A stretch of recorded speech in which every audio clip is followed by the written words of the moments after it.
तुम्ही जपानमध्ये आमदार झालात, राजकारणात तुम्ही प्रवेश कसा केला? आमच्यासारख्या लोकांची गरज आहे त्यांना, पण आमच्यासारख्या लोकांना त्या समाजामध्ये विलीन करून घेण्याकरता त्यांनी जे केलं पाहिजे त्याची त्यांना काहीच जाणीव नाहीये. जर का तुम्ही टुरिस्ट म्हणून जपानला जाल, जपान व्हावा आहे. म्हणजे दाखवायचे दात वेगळे आणि खायचे दात वेगळे. गोल्ड मेडलिस्ट IIT मधला मुलगा होता, तो टोकियो युनिव्हर्सिटीमध्ये आला. 1 वर्षाच्या आत त्यांनी आत्महत्या केली तिथे. मूळचे पुण्याचे असलेले योगेंद्र पुराणिक उर्फ योगी तिथल्या महापालिका निवडणुकीत विजयी झाले.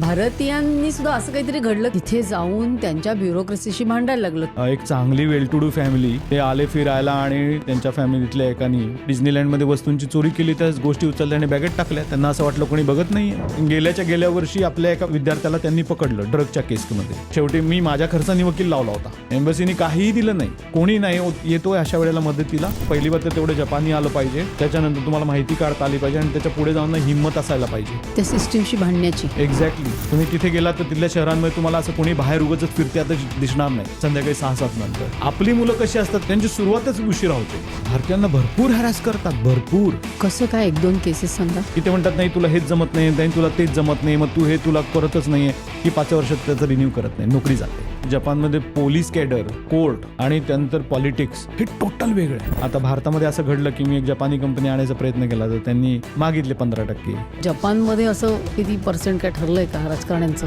तुमच्या घराच्या वरच ते कल्चरल सेंटर आहे आणि महाराजांचा पुतळा वगैरे आहे. काय आलं की गेल्या 8-10 वर्षात आमच्याकडे कम्युनिटी फुटायला लागली आणि जेव्हा ते सिम्बॉलिक जेव्हा लक्षात आलं तेव्हा मग आपोआप शिवाजी महाराजांकडे ओढ लागली. ह्या पोझिशनमध्ये मी किती बदल घडवून आणतो त्याच्यावर खूप काही पुढचं ठरेल असं मला वाटतंय. अंबरनाथच्या गल्लीपासून ते डायरेक्ट जपानमध्ये गवं तर मला आवडेल.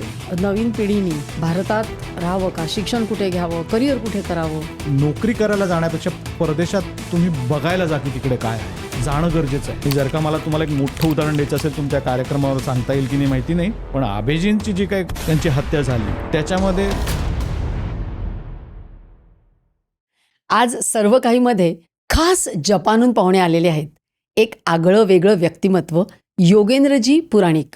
जपानमधले पहिले भारतीय आमदार, शिक्षण तज्ज्ञ आणि गॅझेटेड ऑफिसर तर ते आहेतच, आणि हो, चीनचे जावईसुद्धा ते आहेत.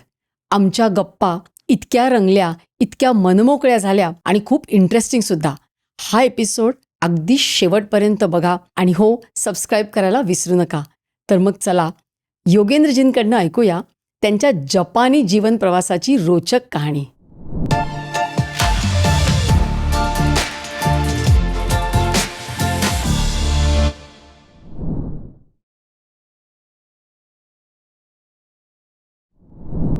नमस्कार योगेंद्रजी, तुमचं सर्व काहीमध्ये खूप खूप स्वागत आहे.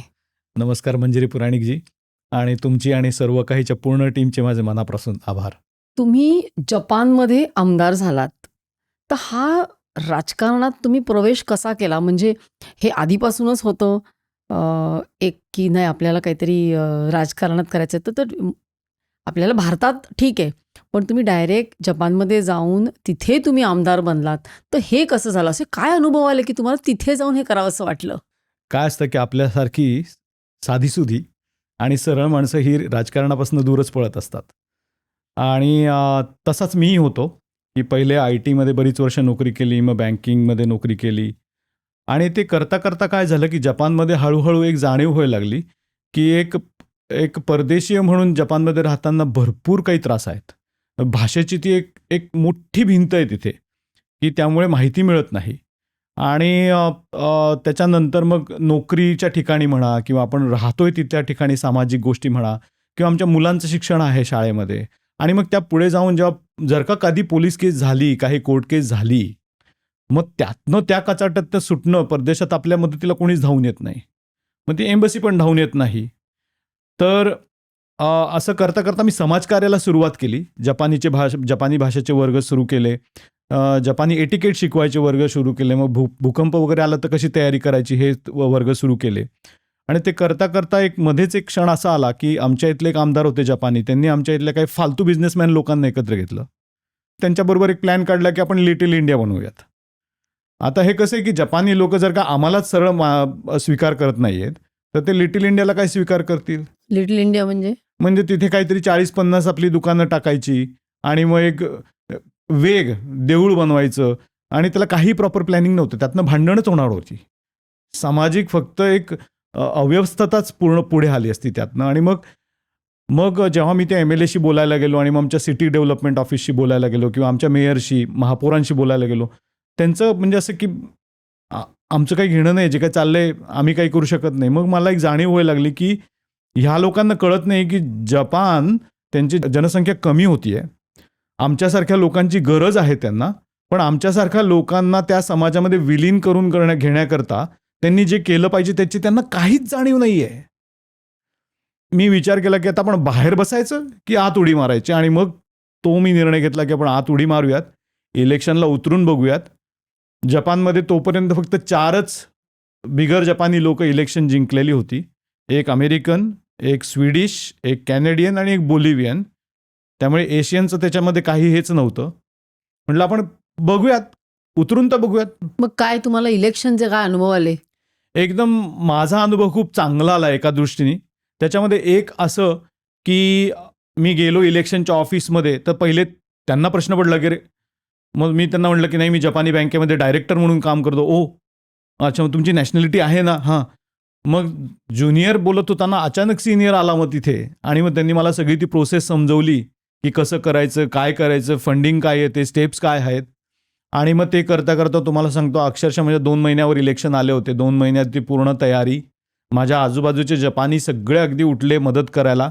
काय सांगता? हो म्हणजे पूर्ण कॅम्पेनमध्ये त्यांनी मदत हो, केली. व्यवस्थित एकदम सगळ्या जपानींनी मदत केली. मग भारतीय जोडायला लागले. आणि जपानमध्ये एक चांगली जमेची बाजू अशी की म्हणजे मी इंडिपेंडेंट म्हणून उतरलो होतो आणि ते उतरता येऊ शकतं हीच पहिले खूप जमेची बाजू आहे. काहीच बॅकग्राऊंड नसताना, आई वडील वगैरे कोणीच त्याच्यामध्ये फर्स्ट जनरेशन असताना, ते पण परदेशात. तर फंडिंगचा प्रॉब्लेम नाही आला. जे काही बेअर मिनिमम जे काही खर्च येतो, किमान खर्च, तर तो सगळा किमान खर्च सरकारकडनं येतो. पोस्टर्स बनवणे, छापणे, फ्लायर बनवणे, छापणे. अच्छा, म्हणजे जपानी सरकारच देते ते हो पैसे. हो, सरकारमध्ये त्याची पूर्ण तरतूद केलेली आहे. आणि मग तिकडे असं लागलं का की योगेंद्रजींना शुभेच्छा वगैरे अशी सगळी नाही, बॅनर्स ते लागली तसं का? नाही, तसं अशी नाही. मोठी मोठी नाही, ते शहर खराब करायची, घाण करायची कामं नाही होत ती. आणि मला वाटतं हाच पुढारलेल्या देशाचा एक चांगला एक भाग आहे. जर का आपल्याला भारतही, मी बघतो आता सगळीकडे बॅनर लावलेले हो. आहेत. म्हणजे इतर कचऱ्यापेक्षा तोच कचरा जास्त. जर का भारताला पुढारलेला देश व्हायचं तर पहिले ते कमी करावं लागेल. तर त्या मला खूपच चांगला अनुभव आला. म्हणजे ऑफकोर्स जेव्हा कॅम्पेन करत होतो तेव्हा काही तिडीक लोक असतात, ते म्हणायचे तुझं काही काम नाही आहे ह्याच्यामध्ये, तू हा देश सोडून जा, मग तुम्ही आमच्या नोकऱ्या ओरबाडून घेतल्या आहेत. जपनीज लोक. हो, जपानी लोक करायचे असं. आणि मग काही भारतीयही होते की ज्यांची जळण होत होती की अरे हा पुढं चाललाय. आपली ती खेकडा मेंटॅलिटी, पाय ओढा, ते खेकडा मेंटॅलिटी ही असतेच सगळीकडे. त्यामुळे आपल्याही मधल्या काही लोकांनी त्रास दिला, काही संबंध नसताना. माझं तर स्पष्ट आहे, तुम्हाला उतरायचं उतरा, मी मदत करतो. आजही मी म्हणतो की जर का कुणाला जपानच्या इलेक्शन नाही द्यायचे, जपान तर सोडाच, कुठेही मी मदत करायला तयार आहे. मला जे ज्ञान मिळालं आणि जो एक्सपिरियन्स मिळाला तो मी शेअर करायला तयार आहे. तुम्ही आता जे आमदार झालात ते काही प्रश्न सोडवायला, म्हणजे भारतीयांचे प्रश्न हो, सोडवायला, नाही हो. का? आणि मग अशा काही केसेस झाल्या का बऱ्या वाईट की ज्या म्हणजे भारतीयांच्या केसेस झाल्या का तिकडे काही की ज्याच्यामुळे तुम्ही स्वतः त्याच्यात उतरलात आणि त्यांना मदत केली? आता मी हा पहिले फक्त भारतीयांच्या केसेस नाही, तर जेवढी आपल्याला या बाहेरच्या लोकांना केसेस सॉल्व्ह करायची गरज आहे तेवढीच जपान्यांनाही. आणि टाळी दोन्ही हातांनी वाजायची आहे. तर दोघांकरताही सॉल्व्ह करायची. आणि मग पहिले मी भारतीयांकरता काम केलं, पण हळूहळू बिगर भारतीय सुद्धा माझ्याकडे यायला लागले. इंडोनेशियन आले, अमेरिकन आले, वेगवेगळ्या देशातली लोक आली. तर अगदी छोट्या गोष्टींपासून प्रॉब्लेम होतात. कसं की आता जपानमध्ये अशा बिल्डिंग असतात, बिल्डिंगमध्ये आपला कॉरिडॉर असतो, तर जपानमधली पोरं कधी त्या कॉरिडॉरमध्ये धावपळ करत नाहीत. त्यांच्याकडे ते नियम म्हणजे नियम असतात. मग ते रोबोट असतात, ते सगळ्यांकरता असतात. मग तिथे आपली पोरं कसे, आपली पोरं जरा स्वैर असतात. मग तिथनं धाव कर, मग ते कोणीतरी एक आजी आजोबा बाहेर येणार, इथं धावायचं नाही, की तिथेच सुरू त्यांचा मग पहिला राडा. किंवा आता सोसायटीमध्ये अशा मुलांना खेळण्याकरता बाग असते किंवा ग्राउंड असतं, ते कसं की ते अंधार जसाच झाला म्हणजे संध्याकाळी साधारणपणे तुम्ही समजा की 6:30 की तिथे खेळायचं नाही, टोटल ऑफ. आणि जपानमध्ये कमीत कमी म्हणजे प्रायमरी शाळेतली जी मुलं असतात, प्राथमिक म्हणजे वय वर्षे 12, 13, 14, 15 पर्यंत, जपानमध्ये साधारणपणे सगळे 9-10ला ग्रुप झालेले असतात. तुम्ही तिथे गेलात तर तिथल्या शहरांमध्ये तुम्हाला असं कोणी बाहेर उगाचच फिरते आता दिसणार नाही संध्याकाळी 6-7 नंतर. आपली मुलं कशी असतात त्यांची सुरुवातच उशिरा होते. तो आपल्या DNA मध्ये कदाचित ते की आपण संध्याकाळी 6 नंतर 7 नंतरच तिथे ते सगळे बागड बुड चालू आहे. मग संध्याकाळी 9, 9:30, 10 वाजता जेवण झालं की मग लोक बाहेर फिरतात फिरायला. आणि मग ते काय करतात बिल्डिंगांच्या खाली उभं राहून गप्पा मारायला सुरुवात केली. तर पूर्वी जपानमध्ये कसं होतं आता थोडं बदलायला लागलंय की पहिला मजला आणि दुसरा मजला हा नॉर्मली वयस्कर फॅमिलींकरता ठेवतात रिझर्व करून. मग जर का तुम्ही खाली तळमजल्यावर जर का गप्पा मारताय पहिला त्रास त्यांना व्हायचा आणि आजी आजोबा तर 9 वाजताच गुडूप होतात. मग पोलीस कंप्लेंट. ते पार्कमध्ये खेळलं ना अंधार झाल्यानंतर तरी पोलीस कंप्लेंट. रोज पोलीस येतात सोसायटीमध्ये, रोज पोलीस येतात. कशा करतात तर भारतीय मुलांना खेळण्यापासून थांबवणं. आणि म्हटलं हे पोलिसांचं काम आहे का? मी खरंच झापलंय पोलिसांना काही वेळेला. तुम्ही जपानी पोलिसांना झापलं? हा मी झापतो. मी म्हटलं तू जर का तुम्ही म्हणत संविधानात कुठे लिहिलंय का बाबा असं की 6:30-7 पर्यंत खेळू नये म्हणून? असं लिहिलंय का? नाही त्रास होतोय आम्ही समजते म्हणजे 6:30-7 वाजता काय कंप्लेंट करायची वेळ आहे का? थोडंसं आपण करून घेऊयात ना. सो ह्या गोष्टी. मग त्याच्यानंतर मग काही तर अगदी विचित्रच की नाही ते तुमच्या करीचा वास फारच विचित्र येतो. म्हटलं ते नाही बदलू शकत. तुम्ही ते मासे बनवताना त्याचाही वास तसाच विचित्र येतो. मग ऑफिसेसमध्ये हरासमेंटच्या केसेस असतात. भारतीयांना? हो, भारतीयांना भरपूर हॅरॅस करतात. भरपूर. कसं काय? 1-2 केसेस सांगा. करतात म्हणजे कसं की सपोज आता की त्यांना लो दर्जाची कामं द्यायची लोकांना, उच्च दर्जाची कामं नाही द्यायची किंवा मॅनेजरियल पोझिशन द्यायच्या नाहीत. सर्वात मोठा प्रॉब्लेम हा आहे जपानचा की जपानमध्ये जपानी लोकांना आयुष्यभराची नोकरी दिली जाते इन्शुअर्ड. पण आपले जे भारतीय येतात ना त्याच्यातले पहिली गोष्ट तर म्हणजे 50% अधिक लोक हे फक्त प्रोजेक्ट बेस्ड कामं करता येतात. पण जे आता तिकडे स्थायिक व्हायच्या दृष्टीने लॉंग टर्मने आलेत ना ती लोक सुद्धा त्यातली 90% जास्त लोकांना फक्त ॲन्युअल कॉन्ट्रॅक्टवर नोकरी मिळते. आणि त्यांना हे सांगण्यात येत नाही की ॲन्युअल कॉन्ट्रॅक्ट फक्त 4च वर्ष म्हणजे एकदा तुम्हाला घेतल्यानंतर 3दाच रिन्यू करता येतं. 5व्या वर्षी ते रिन्यू करता येत नाही. त्यामुळे ते पहिलं वर्ष, दुसरं वर्ष, तिसरं वर्ष, चौथं वर्ष अप्रेझल चांगले असतात. अचानक 5व्या वर्षी, चौथं वर्षाचं शेवटचा अर्धा वर्ष राहिलं की ते म्हणतात नाही तुला हेच जमत नाही, नाही तुला तेच जमत नाही, मग तू हे तुला करतच नाहीये की 5व्या वर्षात त्याचं रिन्यू करत नाही, नोकरी जाते. तर ह्या सगळ्या ज्या गोष्टी आहेत ह्या कुठे लिखित नाही आहेत. रेशियल डिस्क्रिमिनेशन आहे आणि हे कुणालाच कळत नाही. आणि मग जेव्हा डोंगर पडतात म्हणजे मी खूप लोकांकरता 2-2 वर्षाच्या सॅलरी, 1-1 वर्षाच्या सॅलरी निगोशिएट करून घेतल्या आहेत की तुम्ही फायर केलंय ना पैसे द्या. You have fired. नाही देत. फायर्ड. ते म्हणतात तुमचं कॉन्ट्रॅक्ट संपलंय त्यामुळे it's legal to throw you off. म्हटलं इट्स नॉट लीगल. तुम्ही लीगल गोष्टींचा गैरफायदा घेताय तुम्ही.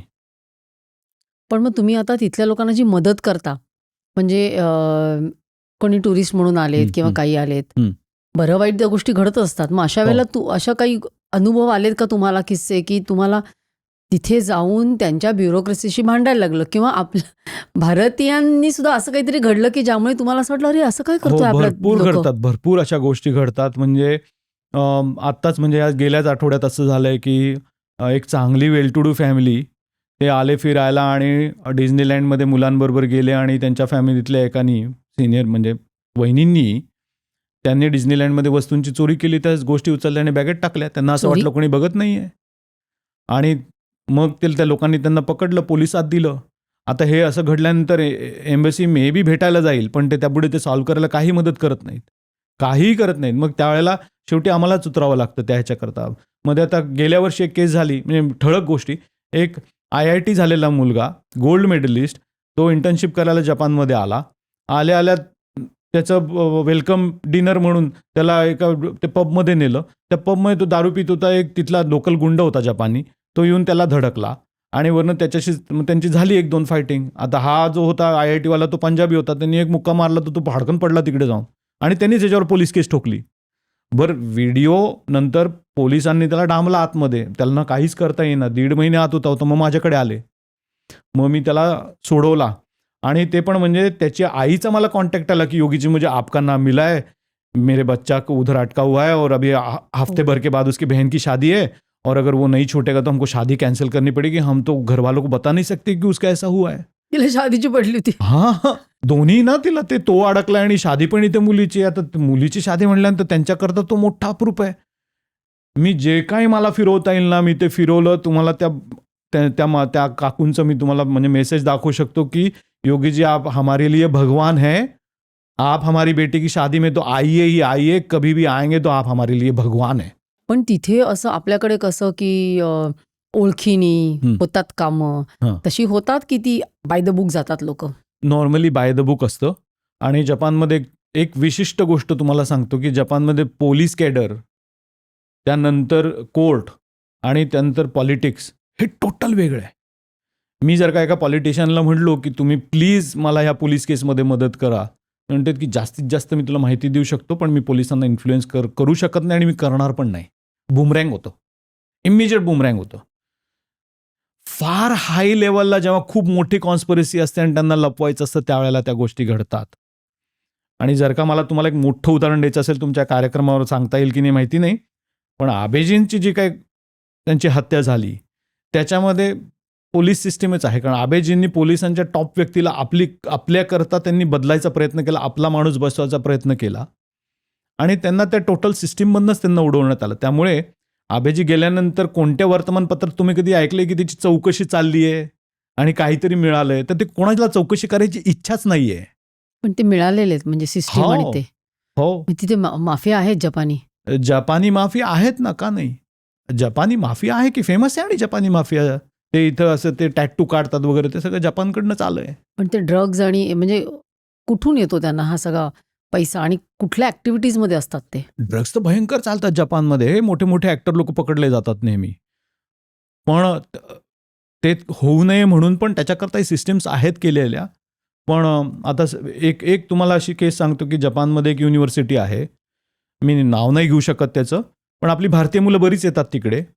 आणि गेल्या वर्षी आपल्या एका विद्यार्थ्याला त्यांनी पकडलं ड्रगच्या केसमध्ये. तर मी त्या विद्यार्थ्याला पर्सनली मी त्याला भेटायला गेलो, खूप लांब होता तो. आणि मग मी त्याला विचारलं, नाही सर मैंने ऐसा कुछ नहीं किया है, लेकिन मैं जिसकी गाड़ी में मुझे पकड़ा गया वो जो मेरा दोस्त है जापानी, वो मेरा कॉलेज मेट है और वो ड्रग्स लेता है सर, मैं नहीं लेता. त्या मुलाचं DNA केसांचं चेकिंग केलं, त्याच्या युरिनचं चेकिंग केलं, काहीही सापडलं नाही पोलिसांना. पण पोलिसांना फक्त त्याला स्केपगोट बनवायचं होतं, फसवायचं होतं त्याला, काहीही नाही. पोलीस त्याच्या मागे लागले, नाही तू मान्य कर, नाही तू मान्य कर. त्याच्या घराचं पूर्ण हे. त्याची एक मैत्रीण होती, ती मैत्रीण पण माझ्यासमोर रडली की सर हम लोग सच में नाही करते, आम्ही खरंच नाही करते ड्रग्ज वगैरे आणि फक्त आम्हाला फसवायचं चाललंय. शेवटी मी माझ्या खर्चानी वकील लावला होता, एम्बसीनी काहीही दिलं नाही, मी माझ्या खर्चानी वकील लावला होता, माझे पैसे. मग त्या मुलाला आम्ही कसं बसं बाहेर काढलं आणि त्याला म्हणजे ते त्याला मान्यच करायला मागे पाडले होते की नाही, पण आम्ही म्हटलं की नाही. मग त्याला बाहेर काढलं, त्याला भारतात पाठवलं. 6 महिने बिचाराना घरी ना रूमच्या बाहेर येत नव्हता. त्याच्या आईचा मला फोन आला होता, म्हणजे सर वो रूम के बाहर ही नहीं आता है सर, इतना सिन्सियर लड़का था, क्या करे अभी इसका. कोणी नाही येतोय अशा वेळेला मदतीला, कोणी नाही येत. पहिली बात तर तेवढं जपानी आलं पाहिजे, त्याच्यानंतर तुम्हाला माहिती काढता आली पाहिजे आणि त्याच्या पुढे जाऊन हिंमत असायला पाहिजे त्या सिस्टीमशी भांडण्याची. एक्झॅक्टली. मी आपल्या कम्युनिटीच्या इतक्या लोकांकरता फ्रीमध्ये केस लढलोय कोर्टात उभं राहून ॲज अ वकील. मी वकील नाही आहे, पण जपानीमध्ये कोर्टामध्ये त्यांनी एक तरतूद केली आहे की ज्याला जपानी बोलता येत नाही, ज्याला आपली बाजू मांडता येत नाही, त्याच्याकरता जपानी येणारा आणि त्याच्याशी बोलू शकणारा व्यक्ती त्याच्याकरता लढू शकतो. मी इतक्या केसेस लढलेल्या आहेत आणि आजपर्यंत मी सगळ्या जिंकल्या आहेत, कारण मी स्टडी करतो त्या गोष्टीचा की ह्या व्यक्तींनी खरं केलंय का नाही केलंय. आता एका भारतीयाला त्यांनी पकडलं रेस्टॉरंटमध्ये, तर तो दारू प्यायलेला होता. तो रेस्टॉरंटमध्ये गेला, त्यांनी जेवण ऑर्डर केलं आणि त्या जेवणामध्ये तो म्हटला की मला पिकल्स जरा अजून मिळतील का. तर रेस्टॉरंटवाल्यांनी बघितलं हा इंडियन आहे, तो त्याच्याशी डिस्क्रिमिनेटरी बोलला, तुम्हाला फ्रीमध्ये कसं काय पाहिजे म्हणून. म्हटलं अरे तू सगळ्यांनाच देतो ना, ही तर कॉन्सेप्ट आहे ना, पिकल्स मिळतातच ना तुम्ही कुठेही गेलात तरी. त्याच्यावरनं त्या रेस्टॉरंटवाल्यांनी काय केलं की त्या इंडियनला घेरला त्यांचे 6-8 लोकांनी आणि नंतर त्या रेस्टॉरंटवाल्यांनी काय केलं, स्वतःचेच कपडे फाडले आणि पोलीस बोलवले. हे सगळं त्यांनी केलं जपान्यांनी. आणि पोलीस बोलवले. आता हा भारतीय होता, हा नुकताच आलेला होता, याला काहीच माहिती नव्हतं. त्याला वाटलं आपण काय केलं नाही, आपण कशाला अडकणार. आणि ते पोलीस आले आणि त्याला घेऊन गेले आणि डांबला आतमध्ये. मग मी पोलिसांकडे गेलो तर तिथे लेडी पोलीस ऑफिसर होती, ती मला काय म्हणली माहिती आहे का, तुमच्या इंडियन लोकांचं खूप नाटक झालं, आता ही केस चांगली मिळाली, आता धडा शिकवते. म्हटलं तू बरी बोललीस, आता मी पण त्याच अँगलनी मग आता लढतो ना. म्हटलं बरी बोललीस तू. मी नंतर त्या मुलाला काय म्हणतात तुम्ही त्याला, ते ह्याच्यावर बाहेर काढलं, बेल. हां बेलवर. हं. म्हणजे जास्त काही पैसे नव्हते, मी त्याला बाहेर काढलं. मी त्याला म्हटलं तू घे कटून, बाकी मी बघतो इकडे काय करायचं. मी त्याला कटवून काढलं, केस ते मी बंद करून टाकली. सो हे सगळे असे एक्सपिरियन्सेस मला इतके, म्हणजे लोक मला खरं इंडियन कम्युनिटीमध्ये मला लोक हनुमान म्हणतात, सुपरमॅन इंग्लिशमध्ये सांगायचं तर. की मग ते रोजच्या आयुष्यातल्या गोष्टी असू द्या किंवा नोकरीच्या तिथल्या गोष्टी असू द्या किंवा मग त्या मुलांच्या शिक्षणाचं असू द्या किंवा अशा कोर्ट केसेस, पोलीस केसेस असू द्या, लोक म्हणतात योगीकडे जा, सोल्युशन मिळेल. ऍक्च्युली भांडताय Solution. तुम्ही त्यांच्याशी इनजस्टिसच्या अगेन्स्ट. इनजस्टिसच्या अगेन्स्ट. मग सडन एकदम तुम्ही असं शिक्षण तज्ज्ञ, शिक्षणाकडे कसे वळलात, कसं गॅझेटेड ऑफिसर कसे झालात? कारण तिकडे जाऊन त्यांच्याच नाकावर हे करून उभं राहायचं, हो. कसं काय? म्हणजे हिंमत, True. धैर्य तर लागतंच, पण True. कसे काय झालात? एक्झॅक्टली. तर आमदारकीमध्ये त्या इलेक्शनला उतरलो मी आणि सुदैवाने खूप चांगली मतं मिळाली. हायेस्ट म्हणजे रेकॉर्ड, हिस्टॉरिकली रेकॉर्ड असे मतं मिळाली मला आणि मी 5वाच बिगर जपानी इलेक्ट झालो. तर न्यूयॉर्क टाइम्सनी लिहिलं की जपान बदलला का? त्यांनी काळ्या चमडीच्या माणसाला इलेक्ट केलं. हे न्यूयॉर्क टाइम्समधली बातमी. बदलला का? हां. मे बी थोडा थोडा बदलतोय गेल्या 20 वर्षात, पण निगेटिव्हही बदलतोय उलट. म्हणजे जे डिस्क्रिमिनेशन आहे ना ते वाढतच चाललंय असं मला वाटतं काही काही वेळेला. त्याला थोडंसं आपण पण जबाबदार असतो ना. असतो ना, आपल्या अशा चुकीच्या गोष्टी असतात बऱ्याच वेळा, आपण नियम पाळत नाही. हां, तर त्या गोष्टी नक्कीच निगेटिव्ह इम्पॅक्ट करतात. म्हणून मी ॲक्च्युली नाही का टी व्ही चॅनलवाल्यांना हे पण सांगितलं की पॉझिटिव्ह इम्पॅक्ट प्रोग्राम सुरू करूयात म्हणून. ते पाहिजे, कारण की न्यूज कधी येतात, ह्यानी चोरी केली, ह्यानी ते केलं, ह्यानी ते केलं. हां, एक कोणीतरी येऊन चांगलं केलं. पण त्या दृष्टीने मी तुम्हाला म्हणजे मी माझीच जराशी वाजवून घेतो की जेव्हा मी इलेक्शनमध्ये जिंकलो ना, त्यानंतर इतकं मीडियाने डोक्यावर उचललं आणि MLA सारखं काम करण्यापेक्षाही MLA एक मीडियाच्या थ्रू जे एक मेसेज देता आला ना अख्ख्या जपानला, त्याचा मला खूप एकतर फायदा झाला. मीडियाने तुम्हाला कधी असं हे नाही केलं निगेटिव्हली किंवा असं डिस्क्रिमिनेट नाही केलं? फक्त एखाद वन ऑफ केस असेल की ज्याच्यामध्ये म्हणजे ते पॉलिटिकल होतं जरासं, त्याच्यामुळे त्यांनी मला अडकवायचा प्रयत्न केला, पण मी काय अडकलो नाही कधी त्याच्यामध्ये. म्हणजे कुठली केस केली? माझ्यावर एका जपानी बाईला त्रास दिल्याची त्यांनी केस केली. ती जपानी होती जराशी, पण मग त्यातनं मी बाहेर निघालो. म्हणजे त्याच्यावर काहीच नव्हतं. मी सगळं मग तिच्याबरोबरचं चॅट वगैरे होतं ते सगळं मी डिस्क्लोज केलं. म्हटलं तुम्हाला ह्यातनं असं काहीही सापडेल ना की मी हिच्याबरोबर काहीतरी अश्लील बोलायचा प्रयत्न जरी केलाय, म्हटलं मी माझी चूक मान्य करेन, मी रिझाईन करीन माझ्या पोझिशनमधनं. पण ते काही झालं नाही पुढे. एनिवे त्यांचा मी अख्खा चॅटच दिला त्यांना की तिथे पण हेच चालतं. काही काही ठिकाणी म्हणजे, पण भारतात एवढं नाही. भारतामध्ये जेवढं आहे किंवा आता सपोज की मी इलेक्शन कॅम्पेन करताना वगैरेही असं कधी खूप भाईगिरी वगैरे असं नाही. एखादा ऑप्शनी असं झालं की माझी खूपच रायवल होती, तिलाही मी जिथे फोकस करत होतो तिलाही तिथनं मतं हवी होती. ती काय करायची की स्टेशनचा समोर जो भाषण द्यायचा कॉर्नर होता ती सोडायची नाही. ती दिवसभर पकडून राहायची. पण इतर पॉलिटिशियन कसं करायचे की आमचं ॲडजस्टमेंट असतं की पहिली ही 15 मिनिटं माझी, मग तू असं. पण ती एक होती की तिने माझ्याशी फुल पंगा घेतला, तर मग आमची झाली होती, जुंपली होती चांगली. तर ते वन ऑफ केसेस. पण अदरवाईज तसं सटल आहे जपानी राजकारण. तर मी 3 वर्ष MLA केल्यानंतर काय झालं की एक खूप मोठी जाणीव झाली की जपानमध्ये भारताच्या MLAला कसं की बजेट असतं आणि त्याचा एक ठराविक एरिया असतो. तर जपानमध्ये तसं नसतं. MLA हे सपोज की आता एक मोठी महाराष्ट्र एवढी कॉन्स्टिट्युएन्सी आहे, तर नाही सॉरी आपण असं करूयात की ठाण्याची कॉन्स्टिट्युएन्सी आहे. तर त्याच्यामध्ये सपोज की तुम्ही ठाण्याला असं 2-3 भागांमध्ये तुम्ही हे करता, कट करता आणि मग ह्या भागातनं एक MLA येईल, ह्या भागातनं एक MLA येईल. तर जपानमध्ये तसं नसतं. MLAच्या लेवलला ते काय करतात की एवढ्या अख्ख्या भागातनं आपल्याला 4 निवडायचे. त्यामुळे माझी अशी एक ठराविक माझा झोन नसतो, एरिया नसते आणि मला बजेट नसतं आणि माझ्या हाताखाली लोक नसतात. जेमतेम माझ्या एका सेक्रेटरीचा पगार देता येईल एवढेच पैसे मला मिळतात. तर 3 वर्ष केल्यानंतर मला फार ते लिमिटेशन जाणवायला लागलं की अरे आपल्या हातात काहीच होत नाही आणि काहीच करता येत नाही, सगळं तर ते ब्युरोक्रेसीमधनंच हालतंय. आणि जपानमध्ये सिटी लेवल आणि स्टेट लेवलवर म्हणजे नगर आणि राज्य ह्या 2 ह्याच्यावर जे CM जे असतात ते ते पार्टी म्हणजे राजनीती साईडनी नाही येत, ते इंडिपेंडेंटली त्यांचं चयन होतं. त्यांचं इलेक्शन पण त्यांचं वेगवेगळं असतं आणि त्यांना इंडिपेंडेंट म्हणूनच उतरावं लागतं, कोणत्या पार्टी थ्रू उतरता येत नाही. आणि हे जे CM असतात ते ब्युरोक्रेसी साईडचे ते हेड असतात आणि त्यांच्या अपोजिटमध्ये पॉलिटिक्स असतं, असेंब्ली.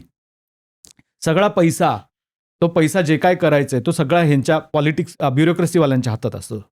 मेयर आणि CMच्या हाताखाली, म्हणजे त्याला गव्हर्नर म्हणतात जपानमध्ये. आणि पॉलिटिक्सवाल्यांचं काय असतं की ह्यांनी फक्त वाद घालायचा असतो त्याच्यावर, की हे पैसे आपण अजून ह्याच्याकरता वापरूयात, अजून आपण त्याच्याकरता वापरू, एवढंच. पण मी 3 वर्षात पाहिलं की काहीच बदलत नाही. जे मेयर किंवा गव्हर्नर जे पुटअप करतो, टेबलवर टाकतो की हे बजेट आहे, ते तसंच तसं पास होऊन जातं.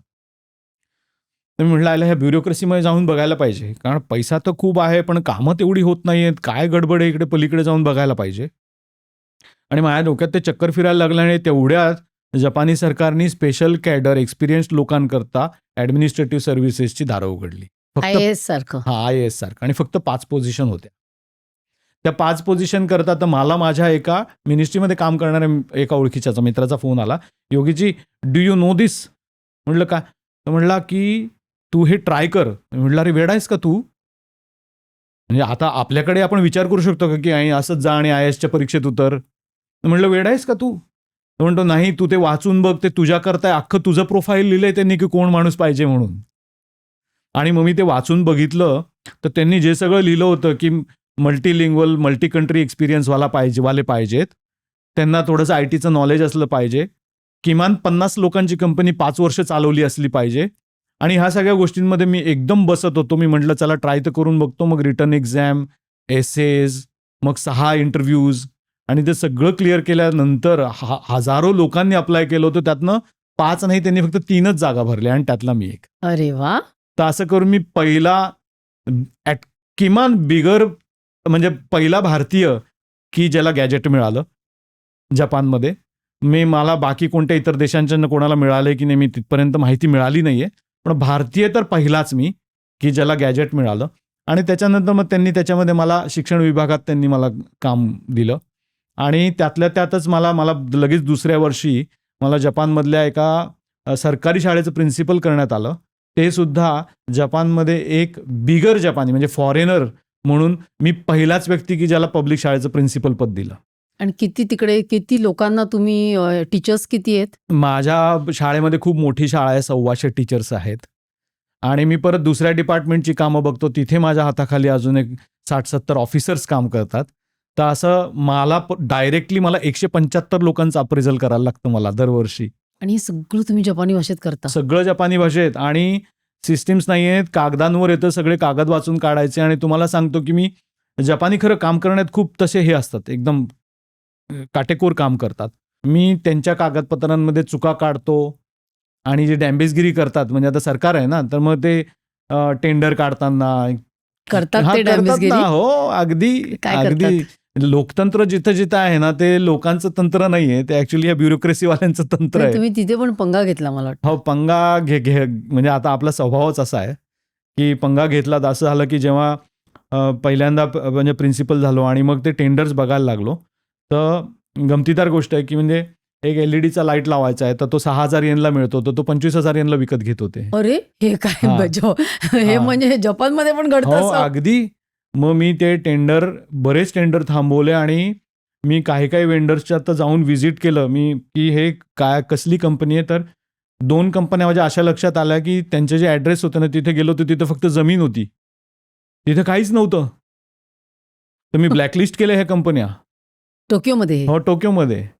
आणि गॅजेटेड ऑफिसर झाल्यानंतर तेवढे अधिकार आहेत, पण मग आमचे गव्हर्नर होते, ते मला खूप ॲक्च्युली माझं म्हणजे माझ्यावर त्यांची नजर असते जरा चांगली नजर. तर त्यांनी मला बोलवलं, मला म्हटले की अरे जास्त पंगा घेऊ नको, because you don't know the opposite side, त्यांच्यात किती पॉवर आहे आणि ते काय करू शकतात, तुला उद्या कशातही अडकवतील. अच्छा. आणि ते आत्ताचे मी तुम्हाला म्हटलं की माझ्यावर स्कॅन्डल आलो, तर हा त्याचाच एक भाग आहे.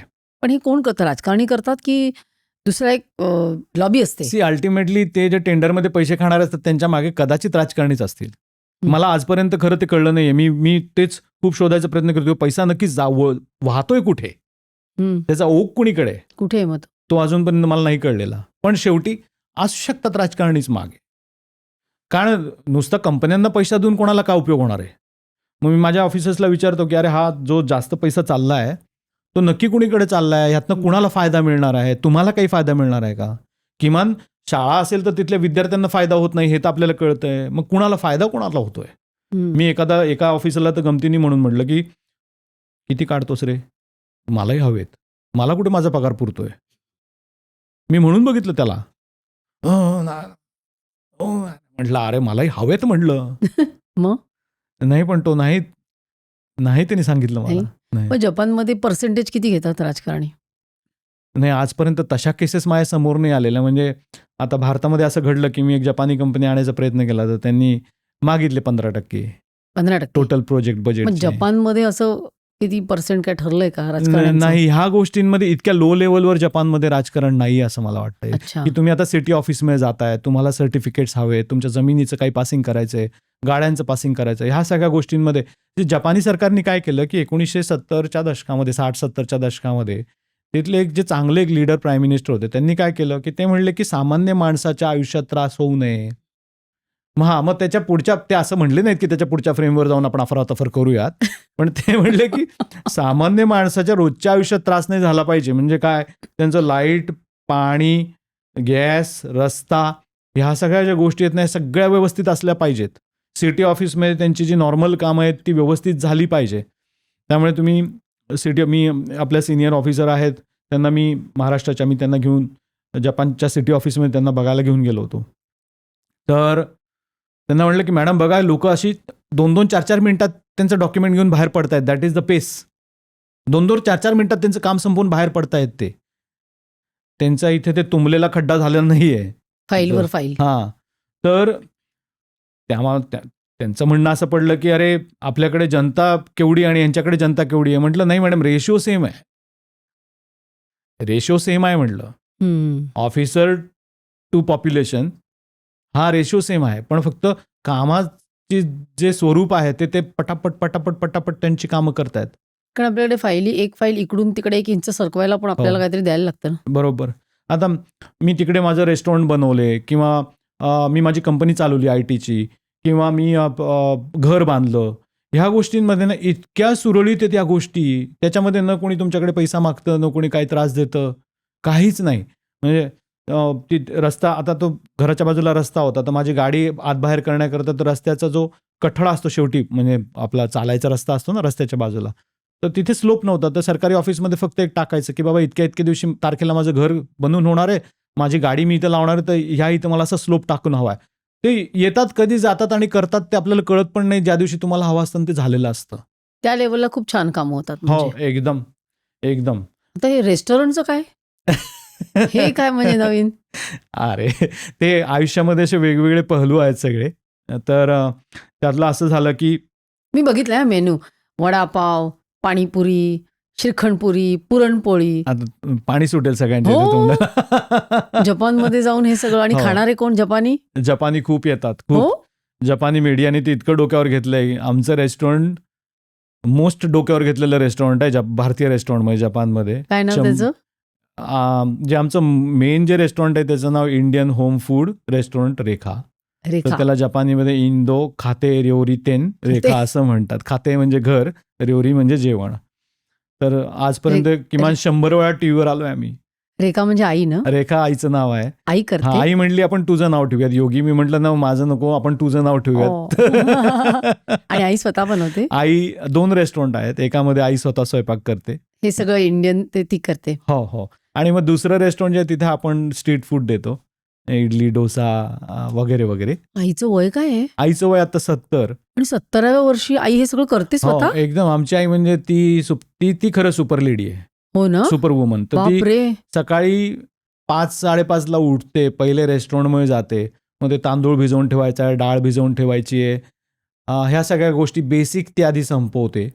मग ते झालं, ती एक बेसिक तयार झाली की मग ती वर जाते. घरामध्येच आम्ही एक छोटी जिम बनवली आहे. आईच्याच करता म्हणजे बाहेर जाणं होत नाही आणि मलाही त्याचा खूप उपयोग होतो. मग व्यायाम करते म्हणजे प्रॉपर जिम मशीन, वेट्स वगैरे सगळं ठेवलं आम्ही घरामध्ये. भेटलंच पाहिजे. मग ती जिम करते, मग योगा करते. 1.5 तास ती रोज तिथे असते, रोज. आणि मग ते झालं की मग आंघोळ करून पूजा करून रेस्टॉरंटमध्ये जाते. मग संध्याकाळी 9:30-10 पर्यंत रेस्टॉरंटमध्येच असते फुल डे. आपल्याकडे 70व्या वर्षी लोक हंतरुणाला खेळलेले असतात आणि म्हणजे योगींची आई खरी शोभते. हो. नाही आईनी खूप मला पॉवर दिली त्या मानाने. हो ना. आणि रेस्टॉरंट टाकायचं मी तुम्हाला एक मस्त स्टोरी सांगतो की कसं आलं की 2012 साल आई आली होती भेटायला. त्यावेळेला आई जपानमध्ये राहत नव्हती. आई भारतातनं भेटायला आली होती तर मी आणि माझा मुलगा आम्ही जपानमध्ये राहायचो आणि आई भेटायला आली आणि आम्हाला ना नेमका इन्फ्लुएन्झा झाला आणि खूपच जोरदार इन्फ्लुएन्झा झाला. तर आम्ही 10 दिवस झोपून होतो.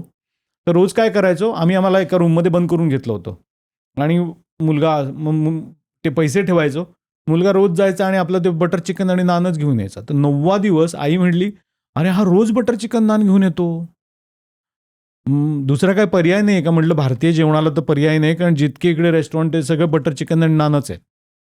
आई म्हणली, "अरे पण मग दुसरे लोक काय करतात, रोज हेच खातात का, जे एकटे येतात इंजिनियर वगैरे, किंवा आजारी पडल्यावर ते काय करत असतील?" म्हणलं, "माहीत नाही ग, मी नाही आजपर्यंत हा एवढा डीपमध्ये जाऊन विचार केला, कारण मी स्वतः जात नाही रेस्टॉरंटमध्ये, आम्ही घरीच कुकिंग करायचो." मग आई म्हणली, "अरे जर का हे नसेल तर आपणच का करू नये?" आणि त्या अंथरुणात बोललेली गोष्ट 2 महिन्यात आम्ही आमची कंपनी रजिस्टर केली हं. आणि 4थ्या महिन्यात 2013 साली 26 जानेवारीला आमचं रेस्टॉरंट सुरू झालं. आणि असं झालं, हे पण गंमत आहे, की पहिले 2 महिने लोकच येईना. जपानी पण येईना, भारतीय पण येईना. मी तेवढी पब्लिसिटी पण कदाचित नव्हती केली, पण जे कोणी यायचे ना, जपानी आले की ते विचारायचे, "अच्छा नान नाही आहे का?" आणि चालले जायचे. त्यांना ती सवय झाली होती. हां, त्यांच्याकरता भारतीय जेवणाची डेफिनेशन म्हणजे नान, आणि ते कमी पैशात खूप पोट भरलं जाते, त्याचा फायदा. सो ताई होती आणि त्यावेळेला 2 कुक आम्ही ठेवलेले होते. ते सगळे म्हणायला लागले, की "योगीजी हम लोग नान भी बेचते हैं." मी आईला म्हटलं, "आई, तू 9व्या दिवशी जे बोलली होतीस ते नान करता बोलली होतीस का? मग आपण जो विचारानं रेस्टॉरंट उघडलंय ना, आपण त्याच्यावर चाललंच पाहिजे आपण. नाही तर मग उघडण्याचा फायदा नाही आहे ना, जर का दुसऱ्यांसारखंच करायचं असेल तर." मग साधारण 2 महिने होत आले. त्यावेळेला एकाने आमच्या रेस्टॉरंटबद्दल, जपानी होता एक, त्यांनी आमच्या रेस्टॉरंटबद्दल खूप चांगला रिव्ह्यू लिहिला आणि तो रायटर होता, रिव्ह्यूअर होता रेस्टॉरंट्सचा. काय त्याला दिलं खायला आपलं मराठी? त्यांनी, मला वाटतं त्यावेळेला त्यांनी मिसळपाव आणि साबुदाणा खिचडी खाल्ली होती. अरे वाह! हां. आणि मग त्यांनी ते लिहिलं, की "हे वेगळंच आहे, हे तुम्ही काहीतरी खाऊन बघा." आणि त्यानंतर जो ओघ आला, मग त्याच्यानंतर आमच्याकडे एक खूपच फेमस टीव्ही प्रोग्राम आहे. त्यानंतर लगेच त्या टीव्ही प्रोग्राममध्ये ते आले आमच्याकडे शूटिंग करायला आणि तो खूपच फेमस आहे. म्हणजे सोमवारी रात्री 9 वाजता येणारा प्रोग्राम होता. आईला येतं जपानी बोलता? आई त्यानंतर ऑन द जॉब शिकली, जे काय बोलायचं आहे. म्हणजे सुरुवातीला कसं होतं, की शनिवार, रविवार मी बँकेत नोकरीला होतो त्यावेळेला. मी सोमवार ते शुक्रवार ऑफिसमध्ये गेलो, की माझंही तसंच रुटीन असायचं. संध्याकाळी 7:30-8ला ऑफिसमधून आलो, की रात्री 12पर्यंत भांडीच घासायचं काम फक्त. आणि मग शनिवार, रविवार पण मी रेस्टॉरंटमध्ये काम करायचो. मग मी ते हळूहळू ते माझ्याकडे बघून ती शिकायला लागली, की तर सुरुवातीला माझा मुलगा आहे ना, तर तो शाळा सुटल्यानंतर तो काम करायचा रेस्टॉरंटमध्ये, कारण त्याला जपानी येत होतं. त्यामुळे तो पहिला जेव्हा टीव्हीचा प्रोग्राम आला, तेव्हा आमचा चिन्मय टीव्हीच्या प्रोग्राममध्ये गेला होता. आणि त्या टीव्हीच्या प्रोग्राममध्ये तसं कस्टमरकडनं ऑर्डर घेतोय आणि मग पैसे घेतोय आणि मग ते गल्ल्यावरचं काम करतोय, त्यांना पैसे मोजून देतोय. असं करून तर त्या प्रोग्रामची जी अँकर होती, त्यांना मात्सुको डिलक्स म्हणून त्यांचं नाव आहे. ते ट्रान्सजेंडर आहेत आणि खूप फेमस. तर जपानमध्ये ट्रान्सजेंडरलाही लोकांना खूप, ॲक्च्युली तो वेगळा विषय परत. तर नाही, तिथे अलाउड आहे. हो, तिथे ॲक्सेप्टेड आहे हे सगळं. ॲक्सेप्टेड आहे. आणि शाळेमध्ये ॲक्सेप्टेड आहे. लग्न करणं एकमेकांशी. हो, करू शकतात ना. ठीक अगदी आहे. त्या सगळ्या गोष्टींमध्ये. तर त्यांनी माझ्या मुलाला नाव लिहिलं, की जसं छोटा चेतन भूमी होता ना, तसं त्यांनी छोटा मॅनेजर असं नाव ठेवलं. हां. आणि तो प्रोग्राम इतका फेमस आहे, त्याच्यानंतर मी मुलाबरोबर कुठेही जायचो आणि सगळे त्याला छोटा मॅनेजर म्हणायचे जपानमध्ये. कोदोमो तेंचो असं जपानीमध्ये त्यांनी दिलं हो. होतं. आणि बरोबर 10 वर्ष झाली त्याच्यानंतर, आणि ते आत्ताच 2023-24 साली ते पुन्हा एकदा रेस्टॉरंटमध्ये आले आणि ते म्हणले, की "तुमचा मुलगा आता कसा बदललाय ते आम्हाला करायचं." तर आता 10 वर्षांनी त्यांनी पुन्हा एक त्याचा पार्ट 2 त्यांनी टाकला. तर असं करून मग ते रेस्टॉरंट सुरू झालं. पण मग 2013 साली सुरू झालं आणि 2016-17 साल उघडलं. 2017चं बरोबर जानेवारी असेल, आईला खूप कामाचा फटीक यायला लागला. इतकं ते पॉप्युलर झालं, की असं 100-100, 150-150 लोक शनिवार, रविवार तर रांगच लागायची. ते खूप फटीक झालं म्हणे. मग आई रेस्टॉरंटमध्ये पडली एकदा. मग पण लगेच नीट झाली. पण मग दुसऱ्यांदा पडली तेव्हा मग महिनाभर मग हॉस्पिटलमध्ये होती. मग म्हणलं, की आई आपण जरा पेस डाऊन केला पाहिजे. म्हणून मग मी ते रेस्टॉरंट शांत ठिकाणी हलवलं आणि आमचं जुनं रेस्टॉरंट होतं, तर मग दुसरं रेस्टॉरंट झालं. मग आई तिकडे लाडू वगैरे सगळं, चकल्या, लाडू, चिवडा हो, असं सगळं. तिला वेळ मिळाला, की ते वाटेल ते बनवते ती. आणि प्लस ती शिवणकामही करते. त्यामुळे अच्छा. भारतीय कम्युनिटी, आता आपली तिकडे भारतीय कम्युनिटीमध्ये तिथे शिवणकाम करणारे फार कमी आहेत. त्यामुळे ब्लाऊज शिव, मग सलवार कुर्ता शेव, किंवा आता जपानी मुली आहेत की ज्या बऱ्यापैकी म्हणजे भारतीय डान्स वगैरे करणाऱ्या मुली आहेत. हं. हा, बॉलिवूड डान्स म्हणा, कथक डान्स म्हणा आहेत. त्यांना कपडे हा, देते. मग त्यांचे कपडे शिव वगैरे आईला 24 तास आहे आपल्यासारखे का 48 तास आहेत मे बी असतील, पण ना ती फार एकदम ती सारखं कामच करत असते. तुमच्यासारखे? हा, मग बसून पिक्चर बघते वगैरे असं काही नाही. किंवा जेवताना मी फक्त तिला बघतो की ती हे व्याख्यानं वगैरे ऐकत असते. आणि नाहीतर मग वेळ असला तर मग पुस्तकं चाळून काढते. भयंकर ज्ञान आहे तिला ते एक. नाही, मला आता भेटलं म्हणजे पायच धरायला हा. हवेत. तुमचा आता हे म्हणजे इतकं तुम्ही काय काय सगळं करताय, लोकांसाठी करताय आणि वेगवेगळ्या गोष्टी तुम्ही करताय. पण मला आठवतंय तुम्ही मला गप्पांमध्ये सांगत होतात की तुमच्या आयुष्याला जे कलाटणी देणारे टर्निंग पॉइंट जे हो, ठरले हो, हो, ते ज्योतिषाने 3 वेळा तुमच्या आयुष्यामध्ये टर्निंग पॉइंट केले. हो. ते जरा सांगा. नक्की.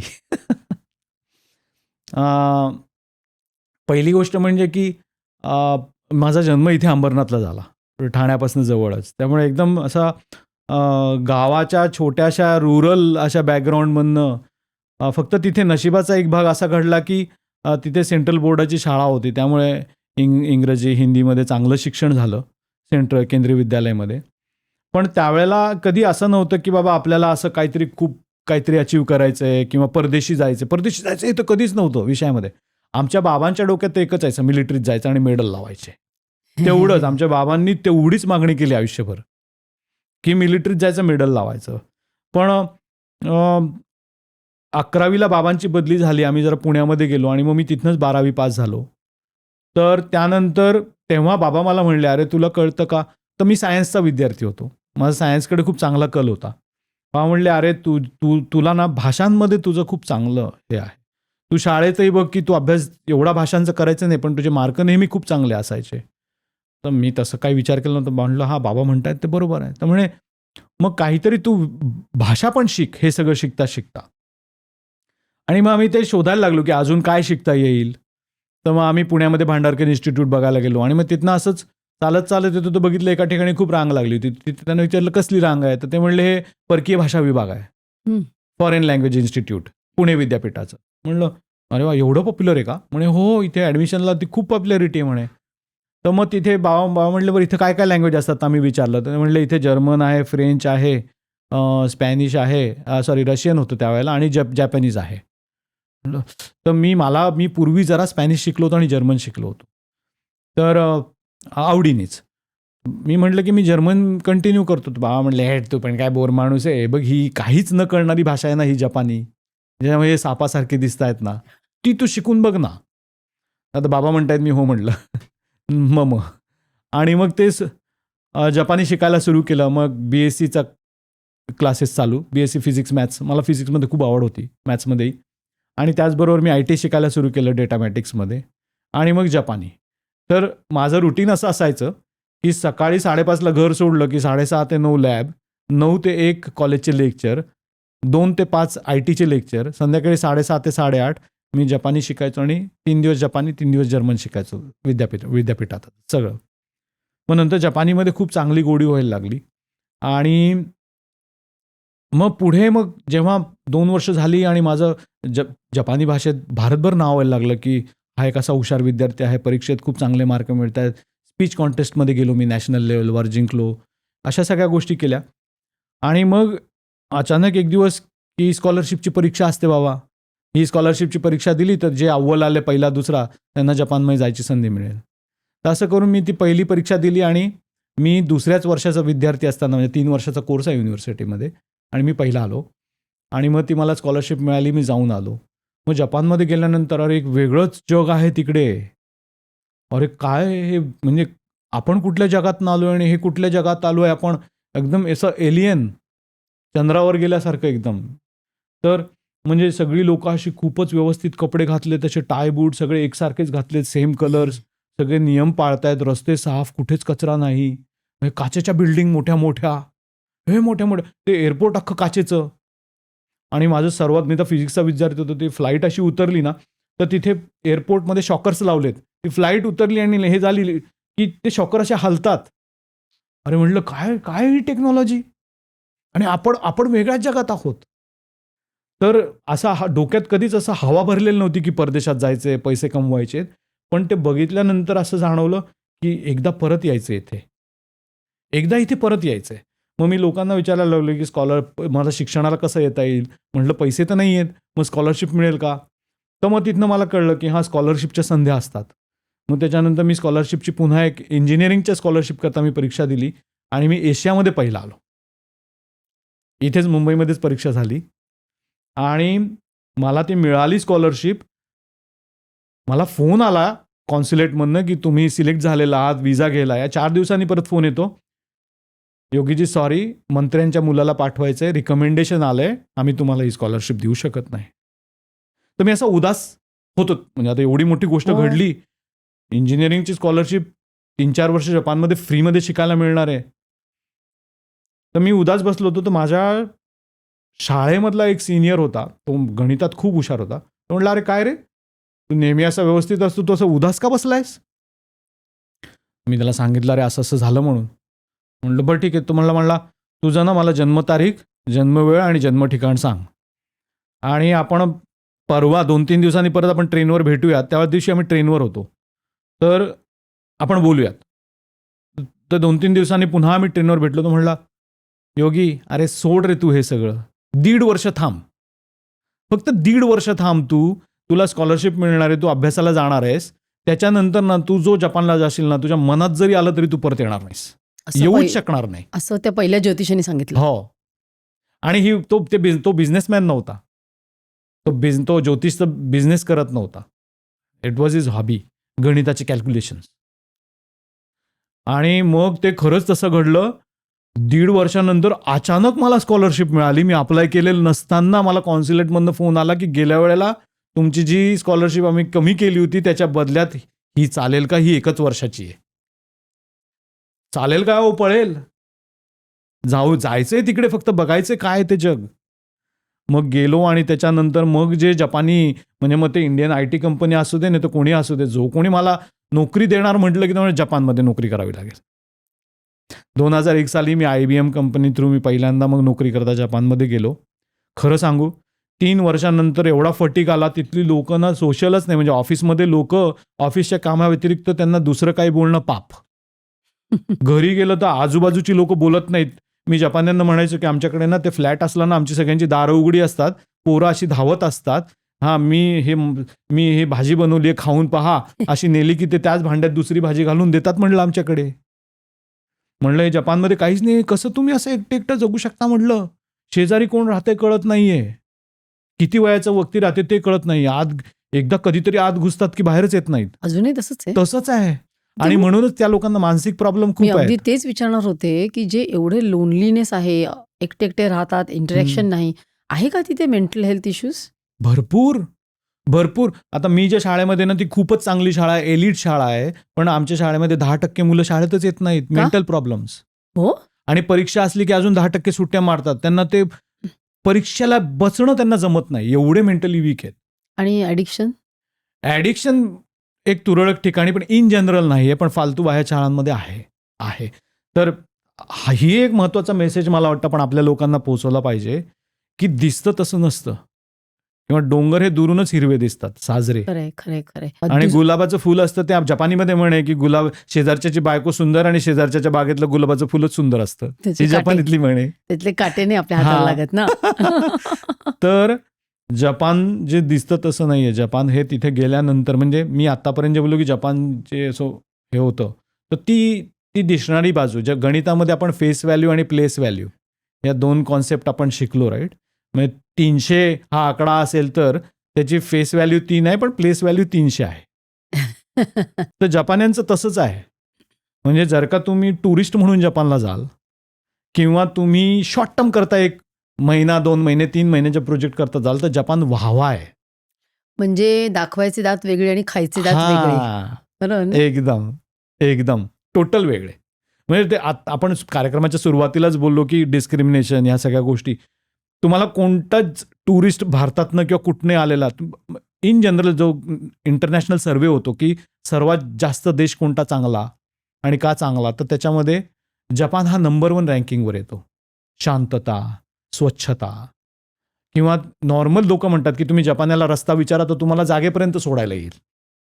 Which is true. त्यामुळे ते ह्या गोष्टींपर्यंत ट्रू आहे, पण तुम्ही एक एक ती प्रायमा फेसी लेवल क्रॉस केली की अजून जालिम होतात ते एकदम. हो का? जालिम एकदम. आणि तुम्ही आता आत उतरलायत. हा, हे वर्ण ह वर्ण शब्द वापरला ना तर हरामखोर. ठीक आहे. खरंच हो. आता हे झालं पहिलं एन्काउंटर ज्योतिषाबरोबरचं. हा. आता दुसरं. म्हणजे मी जेव्हा स्कॉलरशिपला गेलो, मग मला एक चीनी मुलगी त्या स्कॉलरशिपमध्ये आवडली. त्यावेळेला आमचं काही जुळलं नाही. पण मी जेव्हा नोकरीनी परत गेलो जपानमध्ये, 3-4च दिवस झाले असेल, मी असं रेल्वेमध्ये चढत होतो, बघतोय तर पलीकडच्या दारातनं ती पण चढतीये. मी असं ती अशी आत आली, मी असं आत आलो. मी मुद्दामून तिच्या शेजारी गेलो आणि खांदा घासला. तिने असं चिडक्या नजरेने माझ्याकडे बघितलं आणि मग तिच्या लक्षात आलं, तर आम्ही दोघं एकमेकांना, इथं काय करतोयस, इथं काय करतेस. आणि मग त्याच्यानंतर नाव काय तिचं? तिचं नाव चायनीजमध्ये झांग जिळ. अच्छा. आम्ही तिला तेच्चान म्हणायचो आणि मी तिचा योच्चान. योच्चान तेच्चान असं आमचं असायचं. तर मग त्याच्यानंतर आमची जमली चांगलीच आणि मग लगेच मी तिला प्रपोज केलं आणि मग तिने ऐकलं पण. आणि मग काही महिन्यातच आमचं लग्न झालं आणि लगेच ती प्रेग्नंट झाली. तर लग्न आम्ही चीनमध्ये केलं, चीनी पद्धतीने. हां, तर लगेच ती प्रेग्नंट झाली आणि तिचं असं झालं होतं की तिचे आईवडील नव्हते. तर तिचे वडील हे चायनामधल्या नॅशनल केमिकल लॅबोरेटरीचे हेड, आणि जेव्हा चायनामध्ये माओची मुवमेंट झाली आणि त्यांनी सगळ्या शिक्षित लोकांना उडवलं, त्याच्यामधलं तिचे वडील एक पळून मारलं. ती सांगते की बाबा लपायचे जाऊन, ॲब्स्कॉन्डिंग व्हायचे, म्हणून शेवटी पळून मारलं म्हणे. तर तो एक फेस होता. मग नंतर त्यांनी फार जिकिरीचे दिवस काढले एकदम. तिने मला फोटो दाखवले की ती टोपली घेऊन भाजीला विकायला जाते वगैरे, लहानपणीचे फोटो दाखवले. तर आईवडील तिचे गेलेले होते. तर म्हणलं की आता आपलं पहिलंच मूल आहे, तर काहीतरी गायडन्स पाहिजे. जपानमध्ये करायचं नाही, पण जपानची आपल्याला काहीच माहिती नाही आहे, आजूबाजूला कोणीच नाही आहे, सिस्टीमच नाही आहे. इन जनरल फॉरेनर लोक त्यावेळेला जपानमध्ये मुलाला जन्म द्यायचे नाही, घरी जायचं. तर मग म्हटलं चीनमध्ये आईवडील नाही आहेत, मग भारताला जायचं का? तर म्हणली हो जाऊयात. मग ती भारतामध्ये यायचं ठरलं, तर पहिले 5-6 महिने भारताने विजाच नाही दिला. फार रडवलं आम्हाला. म्हणले नाही ती स्पायच असेल, नाही ते तिने बरोबर तुला पकडलंच आहे. 2001 आता ही 1 सालचीच गोष्ट आहे अजून. मग मी माझ्या एक ओळखीचे कुलकर्णी सर म्हणून आहेत, त्यांनी मनोहर जोशींना पत्र लिहिलं. त्यावेळेला ते आपले CM होते. त्यांनी मग फर्नांडिसजींना पत्र लिहिलं. फर्नांडिसजींनी प्राईम मिनिस्टर ऑफिसमध्ये पत्र लिहिलं आणि असं करून शेवटी माझ्या बायकोचा विजा मिळाला आणि मग ती भारतात आली. तोपर्यंत मग चांगलंच मोठं झालेलं होतं पोट. त्यामुळे ती जेव्हा इथे आली तेव्हा तो ऐन कडकडीत उन्हाळा, मार्च, एप्रिल, मे आणि मग जूनमध्ये मुलाचा जन्म झाला. पण ती उन्हाळ्यामुळे तिची फार हालत झाली आणि प्रेग्नन्सी झाल्यानंतर तिला जरा असा तो मेंटल फटीग आला. तर ती मग मुलाला सोडून अशीच परत गेली आणि म्हटली 3 महिन्यात मी परत येईन. पण मग 3 महिने गेले, 6 महिने गेले, परत काही येईना. तर माझा एक मित्र म्हणला, अरे ते ना एक चांगले गुरुजी आहेत. मी नाही जायचो ज्योतिषांकडे, मी फिजिक्सवाला होतो ना, तर डोक्यात सायन्स होतं, मी नाही जायचो. तर माझा मित्र म्हणला, अरे ते गुरुजी आहेत, जा भेटून ये तू त्यांना, बघून ये ना, एकदा विचार ना. तर म्हणलं बरं ठीक आहे, तू म्हणतोस एवढा मागं लागलाय. म्हणून मी गेलो. तर ते डॉक्टर होते, त्यांचं ते क्लिनिक होतं, MBBS डॉक्टर, त्यांचं क्लिनिक होतं. मी म्हणलं अरे क्लिनिकमध्येच जायचं ना. म्हणलं मी गेलो डॉक्टरांकडे. ते म्हणले बरं काय. मी त्यांना म्हणलं की मी त्यांना खरं खोटं बोललो. मी त्यांना म्हणलं की मला आईबाबा खूप मागं लागले, लग्न करायचं आहे आणि जपानमध्ये नोकरी पण करायची आहे, तर दोन्ही गोष्टींचं काही तुम्ही गाईड कराल का? तर म्हणले डिटेल्स देऊन जा आणि तेच 3 दिवसांनी आहे. तर त्यांनी ती नवमीची पत्रिका मांडली, डिटेल पत्रिका असते एकदम. मी त्यांच्याकडे गेलो, म्हणले या पुराणिक बसा. म्हणे तुम्ही माझी काय परीक्षा घेताय का? माझी परीक्षा घेताय का तुम्ही? मी म्हणलं का हो सर? म्हणून अहो तुमच्या पत्रिकेतनं क्लिअर दिसतंय की तुमचं लग्न झालंय, तुम्हाला एक मुलगा असायला पाहिजे, एव्हाना. आणि तुम्हाला इथेही सांगतो की तुमची जी बायको आहे ना, ती जपान, चीन, कोरिया ह्या 3 देशांपैकी कुठनं तरी आली आहे, ती ईस्टर्न आहे ती म्हणे. म्हणजे काय बोलायला लागले ते. म्हणले मी तुम्हाला ह्याच्यावर नाही सांगतो की तुमच्या बायकोचे आईवडील नाही आहेत, त्यांना 2 बहिणी असायला पाहिजे. म्हणजे दिसतं हे. मग त्यांनी मला सांगितलं की मला ना तुमची पत्रिका बघून इतकं आश्चर्य वाटतंय की तुम्ही भारतातनं जपानमध्ये जातात, ती चीनमधनं जपानमध्ये, तो तुमची तिथे भेट होते, तुमचं लग्न होतं, तुम्ही चीनमध्ये लग्न करता, तुम्ही भारतामध्ये मुलाला जन्म घालता पण आता तुमच्या पत्रिकेत हे क्लिअर आहे की तुम्ही एकत्र नाही राहणार.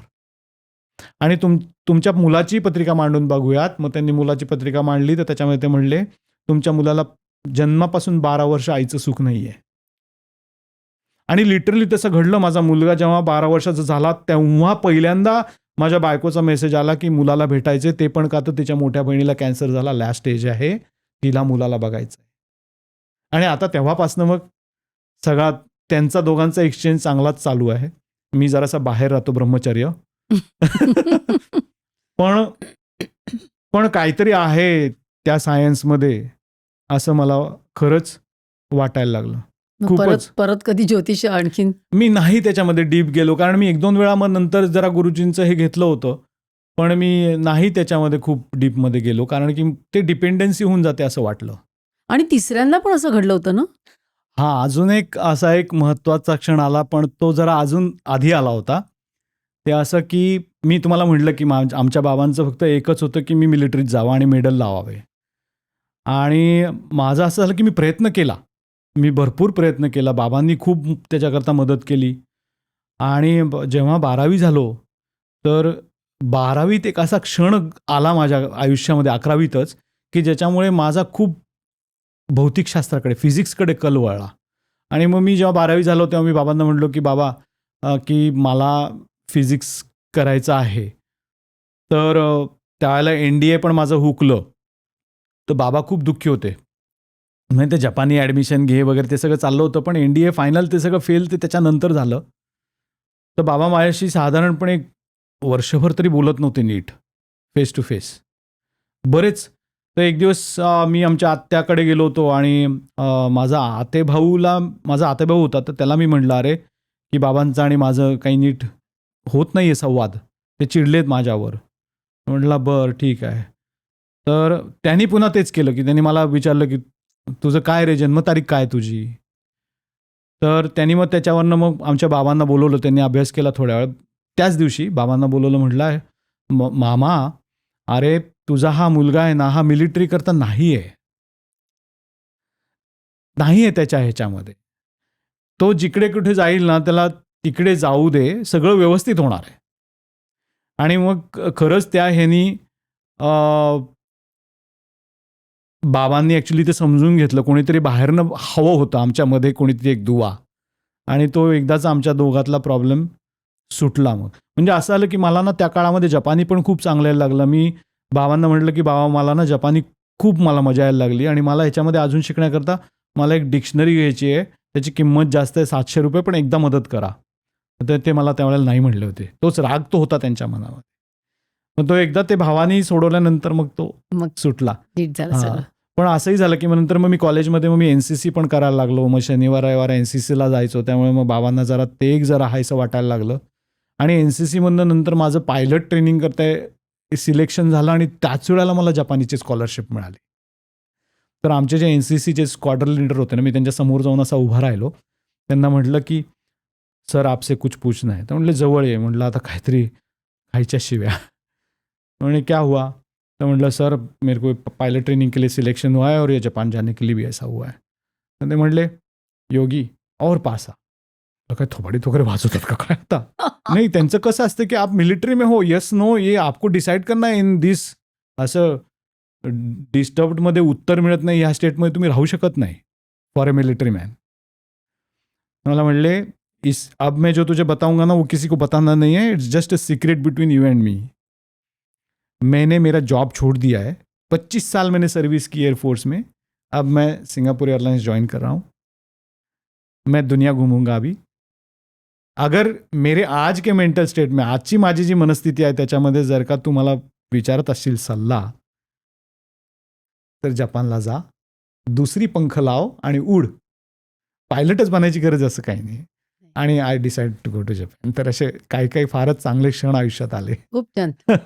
आणि मग तुम्ही मला वाटतं चीनचा जावई होऊन 3 महिने तुम्ही तिकडे पाहुणचार घेतलात ना, हो, हो. त्याचे असे काही अनुभव आहेत का? तर ते 2001 साल होतं आणि मी खरं सांगू म्हणजे अक्षरशः हापापलो, चमकलो जपानमध्ये जाऊन की चीनमध्ये जाऊन.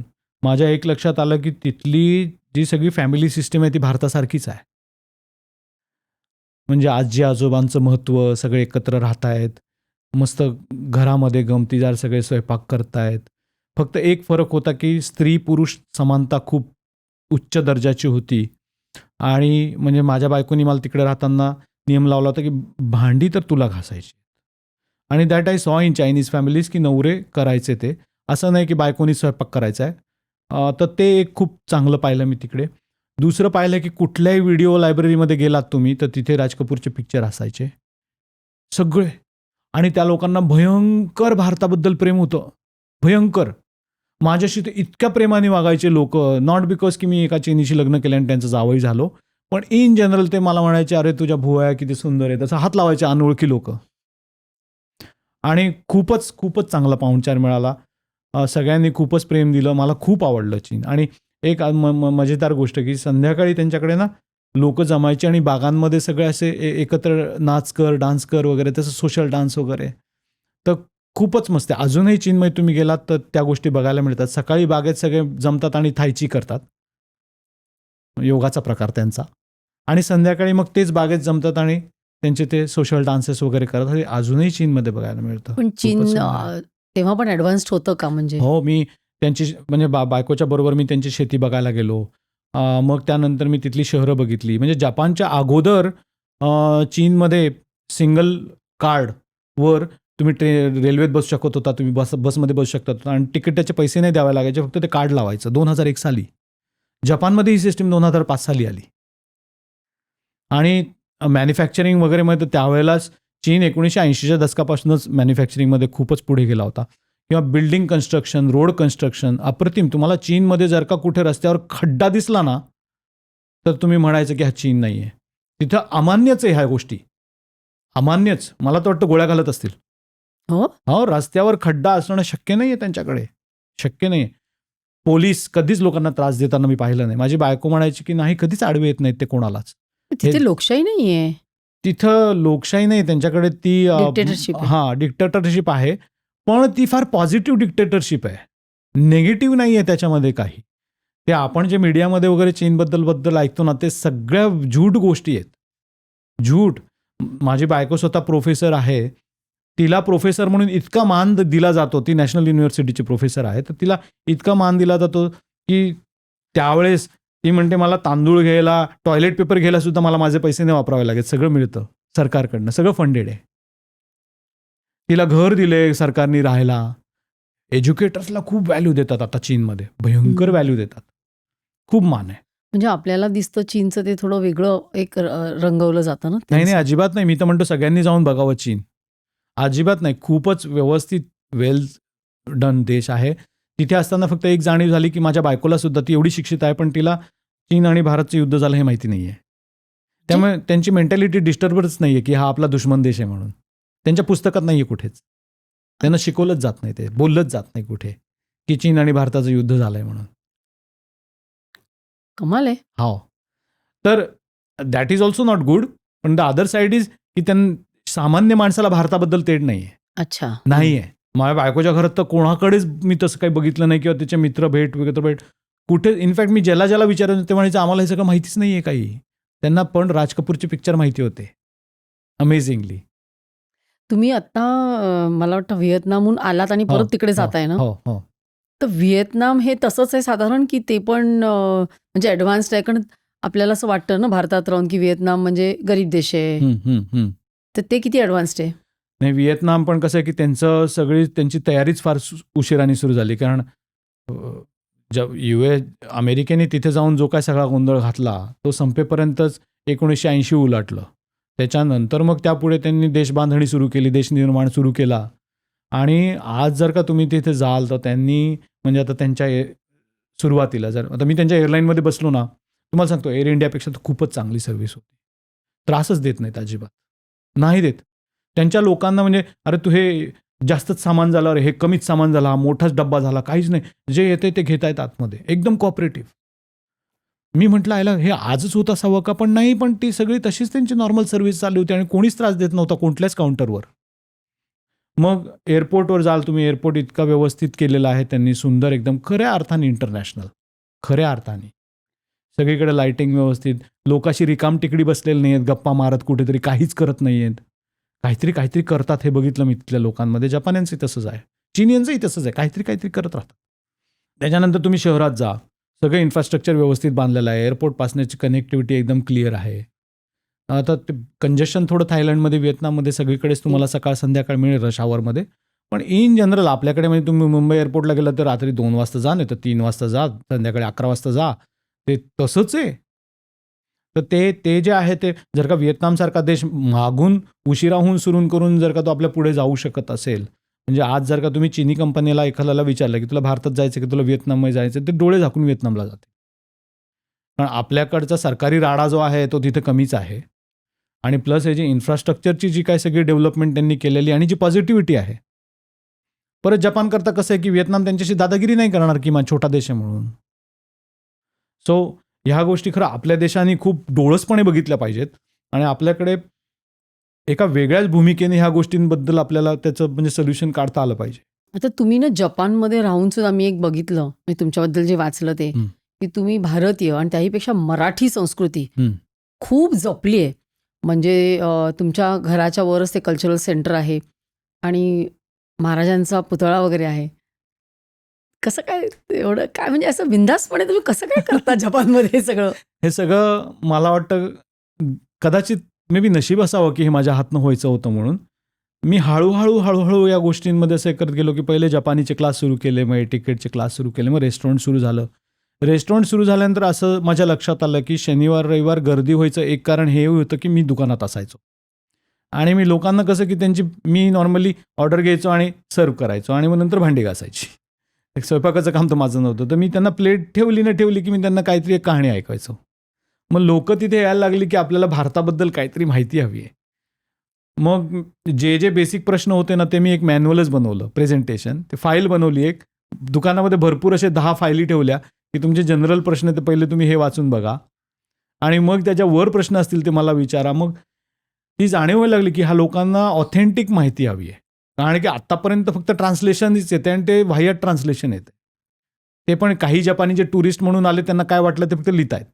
खरा भारत ओळखणं हे खरं भारतीयाला सुद्धा जमतं की नाही मला माहीत नाही. आपला भारत म्हणजे 2 टोकं आहेत, गरिबी आणि श्रीमंती, मग नीती आणि अनिती. हे टोटल सगळीकडेच आपल्याला भारतात, ती आपल्या भारताची मे बी सुंदरता असेल, डायव्हर्सिटी. तर ह्या गोष्टी आहेत ना बऱ्याच वेळा बाहेरच्या लोकांना तर कळतच नाहीत. म्हणून मग मी विचार केला की ह्यांना आपल्या संगीतामध्ये पण इंटरेस्ट आहे, ह्यांना आपल्या गाण्यामध्ये इंटरेस्ट आहे, पण त्यांच्यापर्यंत ऑथेंटिक पोचत नाही. त्यांना काय माहिती तर रजनीकांतचा पिक्चर डान्सिंग महाराजा हे त्यांच्याकरता बेसिकली इंडियन ह्याच्या ते म्हणजे आयडलिझम झालेलं आहे त्याचं. त्यांना भारतीय जेवण पण काय माहिती आहे तर नान आणि बटर चिकन. तर मग त्यातनं मग मी हे करायला लागलो की ह्यांना ना काहीतरी कल्चरचं दिलं पाहिजे आपण. मग जसं आईचं आई जेव्हा पडली आणि मग मी ठरवलं की आपण दुसऱ्या ठिकाणी रेस्टॉरंट नेऊया, शांत ठिकाणी. मग तिथे आम्ही असंच ठरवलं की घर आणि रेस्टॉरंट एकत्र आणायचं. पहिला हा प्लॅन होता आणि मग नंतर ते अचानक घर डिझाईन करताना डोक्यामध्ये चक्र फिरलं की अरे आता आपण करतोच आहे तर ह्याच्यामध्ये कल्चर सेंटरचा फ्लोअर टाकूयात. असं करून ती 3 फ्लोअरची आमची बिल्डिंग झाली. ते सगळं 1000 स्क्वेअर फूटपेक्षा थोडं जास्त आहे जागा. 1000 स्क्वेअर फूटचं रेस्टॉरंट, 1000 स्क्वेअर फूटचं कल्चर सेंटर, 1000 फूटचं घर असं एकाच ठिकाणी आहे. त्या कल्चर सेंटरमध्ये मग आम्ही हळूहळू सगळं सुरू केलं. मग मी मंत्राचे क्लास सुरू केले, हिंदीचे क्लास सुरू केले, संस्कृतचे क्लास सुरू केले, मग तबल्याचे क्लास सुरू केले, कथकचे क्लासेस केले. तर बऱ्याच काही गोष्टी आम्ही तिथे करतो. आणि भारतातनं जे कोणी गाणेवाले बजानेवाले किंवा बोलणेवाले कधी खूप चांगले काहीतरी स्पीकर वगैरे येत आहेत तर ते तिकडे आले की मी त्यांना माझी ती जागा एकदम फ्रीमध्ये ऑफर करतो. लोकांचे जे काही जर का तुम्ही तिकीट घेणार असाल ते सगळे पैसे तुमचे, मला काहीही नको. आणि त्याच्याबरोबर जर का जोडीला लावायचं तर कार्यक्रम झाल्यानंतर जेवून जा आमच्या इथनंच. बुफे करतो स्वस्तात एक. अरे वा. 1500 येन, 1200 येन, 1500 येनमध्ये पाहिजे तितकं जेवून जा, कुठेच मिळत नाही असं. सो ते एक मग आम्ही ते एक सगळं असं इंटिग्रेटेड केलं. मग तिथे आता मी त्याचे व्हिडिओज बनवले आहेत काही की मी नसलो तर मग आईला म्हणतो की लोकांना सांग की हा QR कोड हे करा आणि व्हिडिओ बघा. मग ते नमस्कार, देवाला नमस्कार कसा करायचा किंवा घंटेचं काय महत्त्व आहे. अच्छा. हां. किंवा मग आमच्याकडे आता मी एकदा मिथिलाच्या आर्टचं एक्झिबिशन केलं होतं. 70 पेंटिंग्स अशा फटफट विकल्या गेल्या. तर काही तिथे ठेवल्या आहेत. मग किंवा मिथिला पेंटिंग्समध्ये काय, किंवा भारतातले किल्ले कसे असतात, भारताचे कपडे परिधान, खूप कपडे ठेवलेत. लोक येतात, कपडे घालतात, फोटो काढतात, अरे वा. निघून जातात. तर असे बऱ्याच सगळ्या वेगवेगळ्या स्टेटचे कपडे ठेवलेत. तर हे सगळं करून थोडंसं म्हणजे एक माझ्याही मनाला समाधान, पण जपान्यांना चांगलं हे मिळते. बरं, भारतीय कम्युनिटी पण तिथे जमा व्हायला लागली. आता सर्वात मोठा आमच्या इथं हॉलमध्ये कार्यक्रम गणपती फेस्टिवल असतो. मग आम्ही सहस्त्रावर्तन वगैरे करतो. कधी कधी जमतो, मग मंत्रोपचार, सहस्त्रावर्तन ह्या गोष्टी चालत राहतात. मग महाराजांचा पुतळा कसा मग असं उभारला? करता करता असं झालं की काय आलं की गेल्या 8-10 वर्षात आमच्याकडे कम्युनिटी फुटायला लागली. मला त्याला आता भारताच्या राजनीतीशी जोडायचं नाहीये, पण एक धर्मवाद सुरू झाला आणि मग त्यातनं जे 8-10 वर्षांपूर्वी घडत नव्हतं ते घडायला लागलं की हिंदू मुसलमान झालं आमच्याकडे. मग आता आजकाल लोक कास्टवर बोलायला लागली. तर मग त्यातनं मला असं वाटायला लागलं की अरे हे फारच जरा भलतीकडे चाललंय.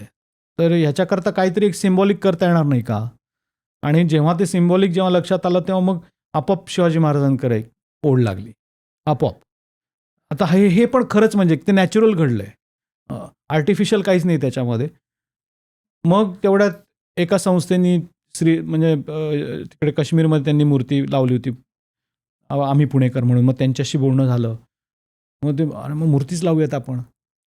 मग खटावकर सर पुण्यातले, त्यांनी सुंदर मूर्ती बनवली आणि ह्यावर्षी मार्चमध्ये गोविंदगिरी महाराज आले होते. त्यांनी मूर्तीचं त्यांनी बसवण्याचा कार्यक्रम केला वगैरे सगळं. त्यामुळे तो एक खूपच सुंदर कार्यक्रम झाला, मस्त मूर्ती झाली. आता माझं पुढचं ध्येय असं आहे की आता भारतीय कम्युनिटी तिकडे आहेत, मराठी कम्युनिटी आहे, कन्नडा कम्युनिटी आहे, तमिळ आहे, तमिळ संगम, ओडिया कम्युनिटी.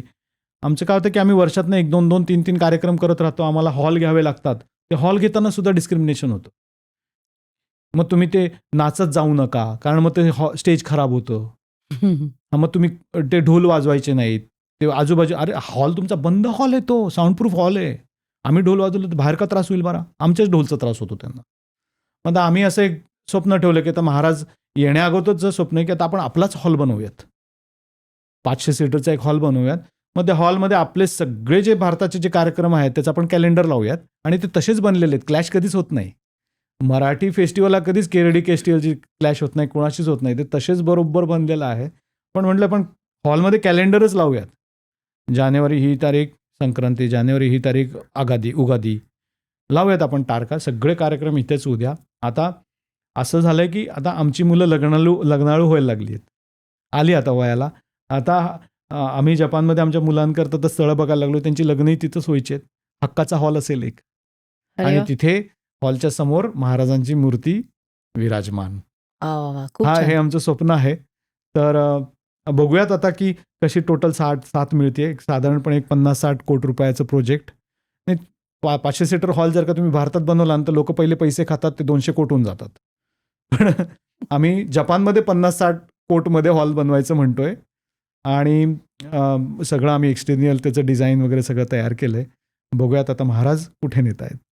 महाराजांचा आशीर्वाद पण पाठीशी 100% आहे. आहे. आहे. मग आता काय गव्हर्नर?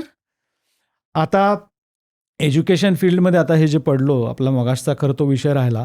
तर MLA झाल्यानंतर, मी MLA झालो तेव्हा माझे 2 मूळ विषय होते की इकॉनॉमिक्स आणि एज्युकेशन, ई आणि ई.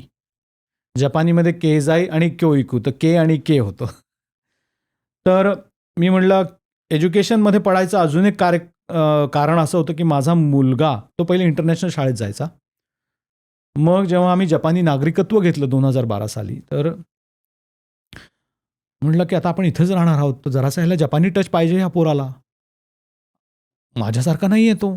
लोक मला ॲक्सेप्ट करतील किंवा मी बाहेर आलो आहे त्यामुळे मी यांच्यासारखा वागत नाही आहे.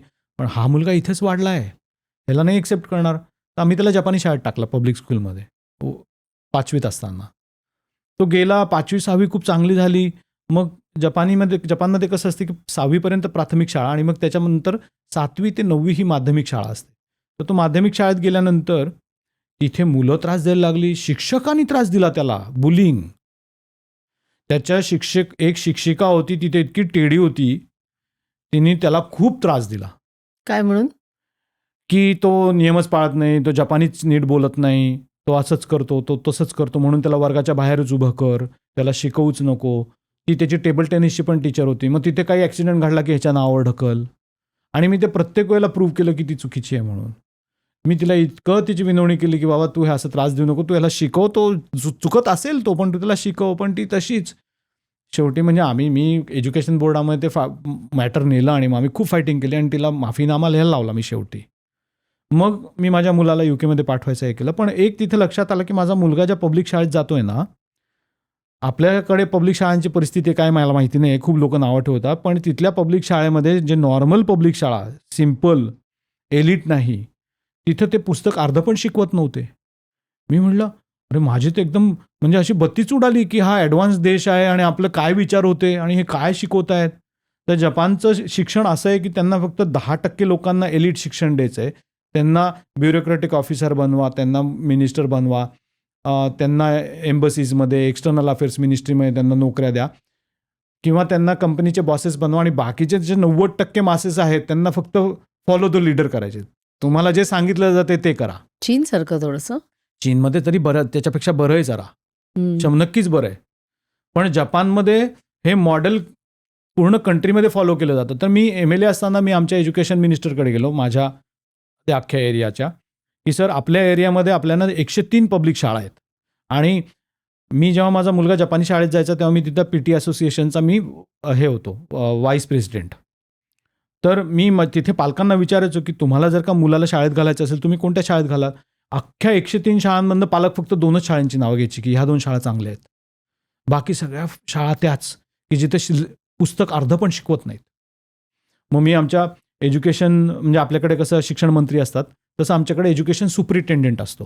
तो मंत्री नसतो, तो ब्युरोक्रॅटिक मेकॅनिझममधनं येतो. तर मी त्यांच्याकडे गेलो, म्हटलं सर आपल्याकडे ह्या 2 शाळा चांगल्या आहेत, आपण एक छोटासा रिसर्च करूयात की या शाळांमध्ये नक्की काय चांगलं घडतंय आणि मग आपण तिकडे रेप्लिकेट करूयात का.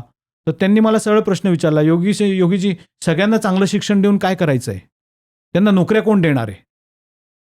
म्हणजे त्यांचं क्लिअर सिग्नल होता की जास्त अक्कल लावणारी लोक कोणाला हवी आहेत.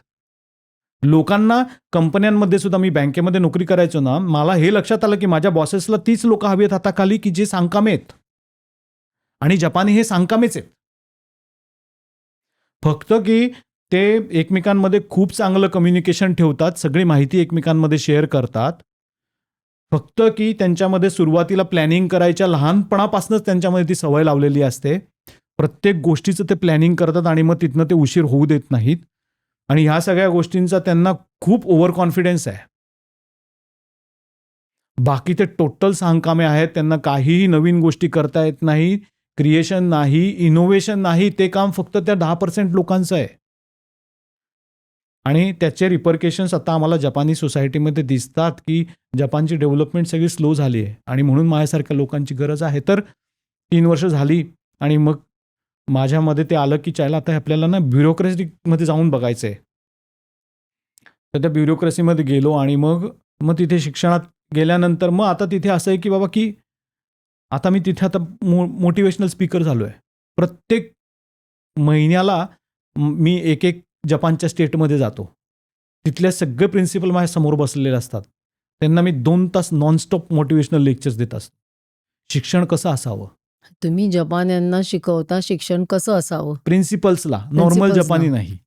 ते जॅपनीजमध्ये. हो, माझ्या फेसबुकवर गेला तर तुम्हाला सगळे फोटो दिसतील.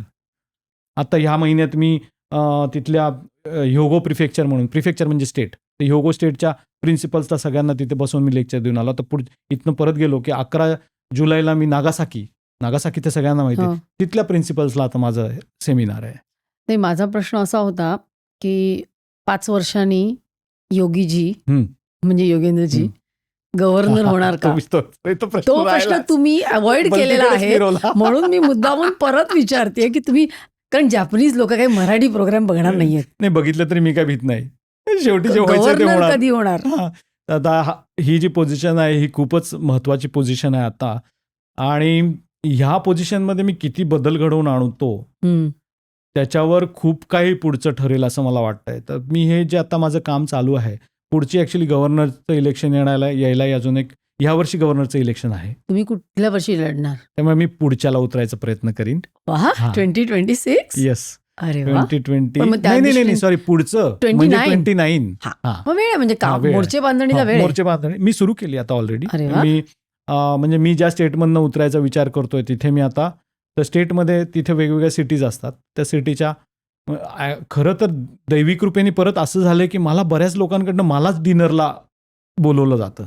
मग बऱ्याचशा MLAशी माझी ओळख व्हायला लागली आहे आणि एक चांगली पॉझिटिव्ह इमेज. त्याच्यामध्ये निगेटिव्ह इमेज करणारी लोक आहेत नाही असं नाही. आत्ताच मी याच्या अगोदर माझ्यावर इन्क्वायरी बसवली की एकानी कंप्लेंट केली की ह्याचा काही प्लॅन आम्हाला काही नीट दिसत नाही. तर इन्क्वायरी आली बाबा प्लॅन काय आहे. आणि तुम्ही पोस्ट टाकता त्याच्यावर पण कोणीतरी करतातच काही ना तुम्ही काही दिवसात ऑफिसमध्ये बसून ऑफिसमध्ये बसतो की नाही ते फेसबुकची पोस्ट 10-11 वाजता आली की बाबा हा 10-11 वाजता पोस्ट करतो. मग त्यांना सांगावं लागतं की माझी सेक्रेटरी पण आहे. आणि मला शेड्यूल पण करता येतं. या सगळ्या गोष्टी चालत राहतात. पण एनिवे आता या शिक्षण क्षेत्रात जरासं ठळक म्हणजे ठसा राहील असं काहीतरी काम करायचं आहे. फक्त बोलून नाही तर ते करूनही आणि तुम्ही दाखवायचं. करता पण आहात ना ऑलरेडी. आणि मग तेवढ्यातच ह्या ओळखी तयार करायच्या आहेत, बॅकग्राऊंड तयार करायची आहे. वा. आणि मग 2029 हे मी टार्गेट ठेवलंय आता. वा वा वा अंबरनाथच्या गल्लीपासून ते डायरेक्ट जपानमध्ये गवं तर मला आवडेल. मग आता पुन्हा एकदा ज्योतिषाकडे जाऊ का काय म्हणणं तुमचं? ऍक्च्युली यावेळेला तुम्ही प्लीज ज्योतिषा कुठला तरी शोधा ज्योतिषी. काहीतरी टर्निंग पॉईंट पाहिजे ना. येस. माझ्या तर कोणी ओळखीचं नाहीये. नाही तो ज्योतिषी जो आपोआप येतोय. हो हो तुम्ही are not आपोआप येते, looking. खरंच येतं, हो की नाही? खरंच. आणि यावर्षी असं घडलं की गेल्या वर्षी माझ्या शाळेमध्ये मी एकांना खरं तर मुद्दामून सेमिनारला बोलवलं होतं. तर ते कोण आहेत तर जपानमध्ये पॉलिटिक्स शिकवणारं फक्त एकच कॉलेज आहे. हा. आणि तुम्ही पॅनासॉनिक ऐकलं असेल राईट. हो. तर पॅनासॉनिकचे जे मालक होते मात्सुशिता. पॅनासॉनिक हे पॅनासॉनिक कंपनीचं फक्त इंटरनॅशनल नाव आहे. जपानमध्ये त्यांचं नाव मात्सुशिता. ते मालकाचं आडनाव आहे मात्सुशिता. ओ. जसं होंडा हम्म. किंवा सुझुकी तसंच मात्सुशिता. तर मात्सुशितांनी काय केलं की 1960 का 70च्या दशकामध्ये त्यांना असं वाटलं की आपल्या देशाकरता राजकारणी घडवणं हे गरजेचं आहे. तर त्यांनी एक 4-5 वर्षाची त्यांनी रेसिडेन्शियल कॉलेज सुरू केलं आणि साधारण 12वी झालेले कॉलेज झालेल्या मुलांना ते घेतात. 5 वर्ष फ्री राहायचं तिथे- खायचं आणि राजकारणीचं ट्रेनिंग तिथे घ्यायचं. पाठवा ना मुलाला तुमच्या. विचार करतोय. हं. तर तिथले जे प्रिन्सिपल जे पहिले प्रिन्सिपल होते ते आत्ता 84 वर्षाचे आहेत. त्यांची माझी ओळख झाली आणि समहाव त्या ओळखीमध्ये ते मला मुलगासारखं समजायला लागलेत आता. तर मी आता त्यांना म्हटलंय की सर मला ट्रेनिंग द्या. आणि ते म्हटले मी तुला का देऊ ट्रेनिंग. म्हटलं सर एक पॉझिटिव्ह कारण सर्वात मोठं असं आहे की मी जपानकडे एक त्रयस्थ नजरेने बघतो. एक म्हणजे फारच पॉझिटिव्हनी बघ किंवा फारच निगेटिव्हनी बघ असं नाही. जे पॉझिटिव्ह आहे ते पॉझिटिव्ह, जे निगेटिव्ह ते निगेटिव्ह आहे. तर आणि त्यातल्या त्यात माझा जो एक्सपिरियन्स आहे की मी IT मध्ये काम केलं आहे, मी बँकिंगमध्ये काम केलं आहे, मी राजकीय क्षेत्रात जाऊन पाहिले काय नक्की तिथे. आता हे ब्युरोक्रॅट म्हणून काम करतो तर सिस्टीम व्यवस्थित लक्षात आली आहे सर. इंग्लिश बोलू शकतो मी, जपानी व्यवस्थित बोलतो, बाहेरच्यांशी निगोसिएशन करायचे आहेत. I can do that. म्हणजे फायनली प्राईम मिनिस्टर सुद्धा मला बनायची इच्छा नाही असं नाही. अरे पण वा. त्याच्याकरता खूप मला पॉलिटिकल लाटाव्या लागतील जे कदाचित माझ्या स्वभावात नाही. त्यापेक्षा गव्हर्नर त्याच्याकरता मला पॉलिटिकल खूप लाटावे नाही लागणार कारण इट्स अ डायरेक्ट इलेक्शन. हम्म. प्राईम मिनिस्टरचं इलेक्शन पार्टीमधनं जी विनिंग पार्टी आहे त्यातनं होतं. पण जपानमध्ये गव्हर्नर म्हणजे भारतातले जे चीफ मिनिस्टर असतात ते इलेक्शन डायरेक्ट असतं. तिथे जास्त चान्स आहे कारण लोक हो. तुम्हाला निवडून देणार. बरोबर. जास्त चान्स आहे आणि त्याच्यामध्ये मला जे फेअरली काम करायचे ते करता येईल. मला कोणाची पॉलिटिकल डिपेंडन्सी नाही राहणार की बाबा तुम्ही मला मतं मिळवून द्या म्हणून मी तुम्हाला एवढा पैसा काढून देतो किंवा तुम्हाला एवढे प्रोजेक्ट काढून देतो. ती गोष्ट नाही करावी लागणार.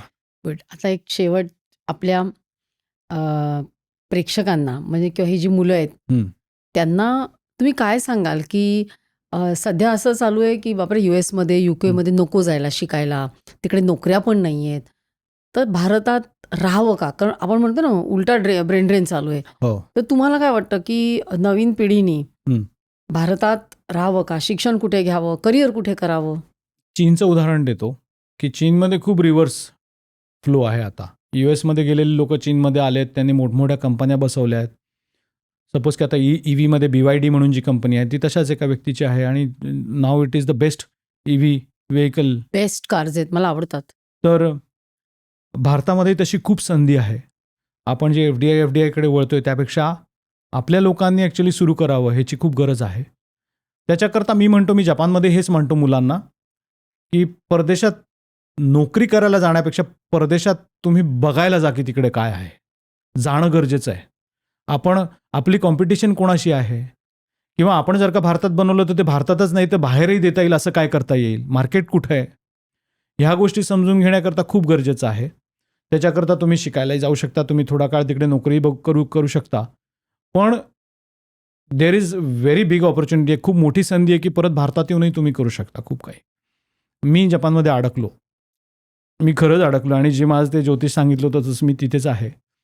तर त्या दृष्टीने आता जर का आपण शिक्षणाच्या दृष्टीने म्हणलो की परदेशात कुठे जावं, तर खरं पाहिलं तर तसं प्रत्येक देशामध्ये काहीतरी निश म्हणजे विशेष ठळक अशा एज्युकेशनल इन्स्टिट्यूट्स आहेत, म्हणजे शैक्षणिक इन्स्टिट्यूट आहेत, आणि तिथे त्यांचे वेगवेगळे प्रोग्राम चांगले आहेत. म्हणजे की आता तुम्हाला जर का ऑटोमोबाईलमध्ये जायचं असेल तर मी म्हणेन की डोळे झाकून तुम्ही जपानला किंवा जर्मनीला जा. US मध्ये पण चांगलं आहे.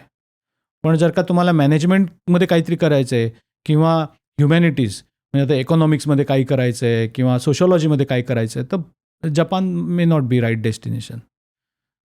कारण की तेवढ्या खुल्या नाही आहेत ह्या दिशा अजून तिकडे. मग तुम्ही कुठेतरी पहिले वेस्टमध्ये जा. तुम्हाला जर का फोकस करायचं असेल की एशियन सोशॉलॉजी तर अँथ्रोपॉलॉजी, तर मग तुम्ही जपानला या, चीनमध्ये जा.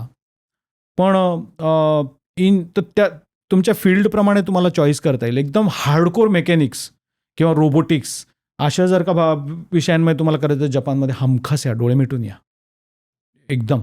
दुसरी गोष्ट म्हणजे जर का स्कॉलरशिप मिळत असेल, आता जपानच्या गव्हर्नमेंट स्कॉलरशिप्स आहेत MEXT म्हणून, MEXT. तर वर्षातनं 2दा इंटेक, आता एकच इंटेक मला 2 इंटेक असतील. तर त्याच्याकरता तुम्हाला पार म्हणजे कॉलेजपासून पोस्ट डॉकपर्यंत, अंडरग्रॅडपासून पोस्ट डॉकपर्यंत सगळ्याकरता स्कॉलरशिप मिळतात. सगळं फ्री आहे. हां, सगळं फ्री. राहायला ते तुम्हाला एक पैसे देतात, त्याच्यामुळे तुमचं सगळं फ्रीमध्ये होऊ शकतं. शिक्षण फ्रीच असतं. तर आपल्याकडनं महाराष्ट्रामधून अजून तेवढी मुलं जात नाही आहेत. उलट आम्ही थोडासा पसरवायचा प्रयत्न करतोय, पण ते तेवढं पसरतही नाही आहे. तर खूप जर का तुम्हाला स्कॉलरशिप मिळत असेल, फ्रीमध्ये 4 वर्ष कॉलेज एज्युकेशन मिळत असेल तर जा. पण डॉक्टर्सना व्हावे तिकडे म्हणजे शिकायला पुढचं फेलोशिप्स किंवा असं. हां, एक्झॅक्टली. आहे? आता तुम्ही डॉक्टर मेडिसिन म्हणताय हो, का? हो, मी medicine. पोस्ट डॉक म्हणजे मी इन जनरल PhD वाला अच्छा, पण म्हटलं म्हणजे मी. हां, डॉक्टर्सना हां. येऊ शकतात. हो, कशातही. तर डॉक्टर्समध्ये पण डॉक्टर मेडिकलमध्ये जाणं खूप अवघड आहे. कारण की ती एंट्रन्स टोटल जपानीमध्ये असते. दुसरं नॉर्मल प्रोग्राम्सला जायचं ते इंग्लिश प्रोग्राम्स आहेत, पण मेडिकलमध्ये इंग्लिश प्रोग्राम्स नाही आहेत. फेलोशिप्स वगैरे नाही आहेत. फेलोशिप्स पण नाही आहेत. पोस्टडॉक करता मिळतील. PhD, मास्टर्स, डॉक्टरेट्स आणि पोस्टडॉक करता मिळतील. मेडिकलमध्येही मिळतील, पण that will be on research based, not for practice. Research करता, अच्छा, मेडिकल ओके. Research based. पण म्हणजे त्या मग मिळतील. आपल्या प्रेक्षकांना जर कोणाला एक काही ॲडवाईस हवा असेल तर तो तुम्ही नक्कीच द्याल ना, की तुम्हाला या फील्डमध्ये कुठली जॅपनीज युनिव्हर्सिटीमध्ये ते जाऊ शकतात, किंवा बरोबर, तुम्ही आता त्या बरोबर. क्षेत्रातच आहात ना त्यामुळे. खरं म्हणजे जपाननी पण एक ठोकताळा बनवलेला आहे की हं. कोणत्या विषयांकरता कोणत्या युनिव्हर्सिटीजमध्ये. तरी पण म्हणजे काही युनिव्हर्सिटीज चांगलं डिलिव्हर करतात, काही नाही करत. तर म्हणजे कुणाला हवा असेल तर आपण नक्कीच मुलांना सल्ला देऊ शकतो. महाराष्ट्रातनं अजून म्हणजे भारतभरातनंच म्हणा, पण महाराष्ट्रातनंही आपल्या मुलांनी अजून त्या संध्यांचं चीज केलं पाहिजे. आणि प्लस माझं असं चाललंय की आता ह्या मुलांना आपण सपोर्ट कसा करावा, कारण की ते जातात, मग हॉस्टेलमध्ये रॅगिंग होतं, शिक्षणकडनं रॅगिंग होतं. चांगल्या युनिव्हर्सिटीज म्हणजे आता मी त्यांना ऐकलेलं आवडेल की नाही माहिती नाही, पण आपला खूपच एक मराठी एक खूपच गोल्ड मेडलिस्ट IIT मधला मुलगा होता, तो टोकियो युनिव्हर्सिटीमध्ये आला आणि त्यांनी 1 वर्षाच्या आत त्यांनी आत्महत्या केली तिथे. त्याला त्याच्या प्रोफेसरनी भयंकर त्रास दिला आणि त्यांनी प्रकरण त्यांनी ते दाबलं. बापरे. त्या फॅमिलीनी युनिव्हर्सिटीला सांगितलं की आम्हाला प्रॉपर इन्व्हेस्टिगेशन पाहिजे, तुम्ही ही डेड बॉडी आम्हाला पाठवू नका. तर त्या प्रोफेसरनी आपली ओळख लावून, कारण की ती टोकियो युनिव्हर्सिटी होती आणि टोकियो युनिव्हर्सिटीचं नाव खराब झालं नाही पाहिजे म्हणून सगळा सिस्टीम त्यांना मदत करतं. त्या मुलाची डेड बॉडी 3ऱ्या दिवशी इकडे पाठवून देण्यात आली. Investigation closed. ते आईवडील इतके रडत होते. नंतर मग त्यांची एक मुलगी पण होती, तिने माहिती काढली. तर हा प्रोफेसरांनी बऱ्याच केसेस होत्या, कुठे त्याच्या विद्यार्थ्यांचे मिळाले पोस्ट की वी आर बीन हॅरॅस्ड. पुढे मी त्यांना विचारलं की काय करायचं, आपण मागं पडायचं आहे का ह्याच्या. मी रेडी होतो, पण समहाव मग ते पण जरासं असं सबलाईम झाले. खूपच मोठा शॉक होता. तर ह्या गोष्टी घडतात. त्यामुळे आपल्या विद्यार्थ्यांनी तिकडे जाताना एक व्यवस्थित एक सोशल सिस्टीम बनवावी, मित्र बनवावे. परदेशात कुठेही जाताना मी म्हणतो आपलं कोणीच नसतं कधी कधी. बऱ्याच वेळा असू शकतात दारू प्यायला, पण जेव्हा तुमचं सायकोलॉजिकल ब्रेकडाऊन होतो ना त्यावेळेला मे बी नसतात. खरंय. तुम्हाला की बाबा मी डोळे बंद करून ह्या व्यक्तीशी माझं सगळं बोलू शकते अशी व्यक्ती मिळणं अवघड होतं कधी कधी. म्हणून ती मैत्री परदेशात जाताना बनवणं खूप गरजेचं आहे.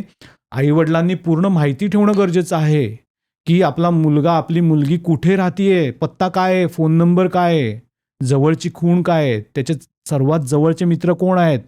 दर 2-3 दिवसांनी त्यांना कॉन्टॅक्ट करणं, चौकशी करणं. आणि मुलांनी पण त्यांनी मुलांना ह्याच अटीवर पाठवलं पाहिजे, जे काय असेल तू फ्रँकली बोलशील बाबा.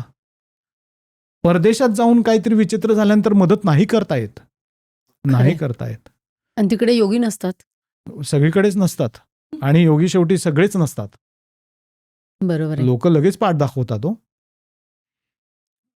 खरंय. IIT मधनं अशीच एक PhD करायला मुलगी आली होती. तिची PhD झाली, नोकरीला अप्लाय करायला लागली, चांगल्या पगाराची नोकरीच मिळेना.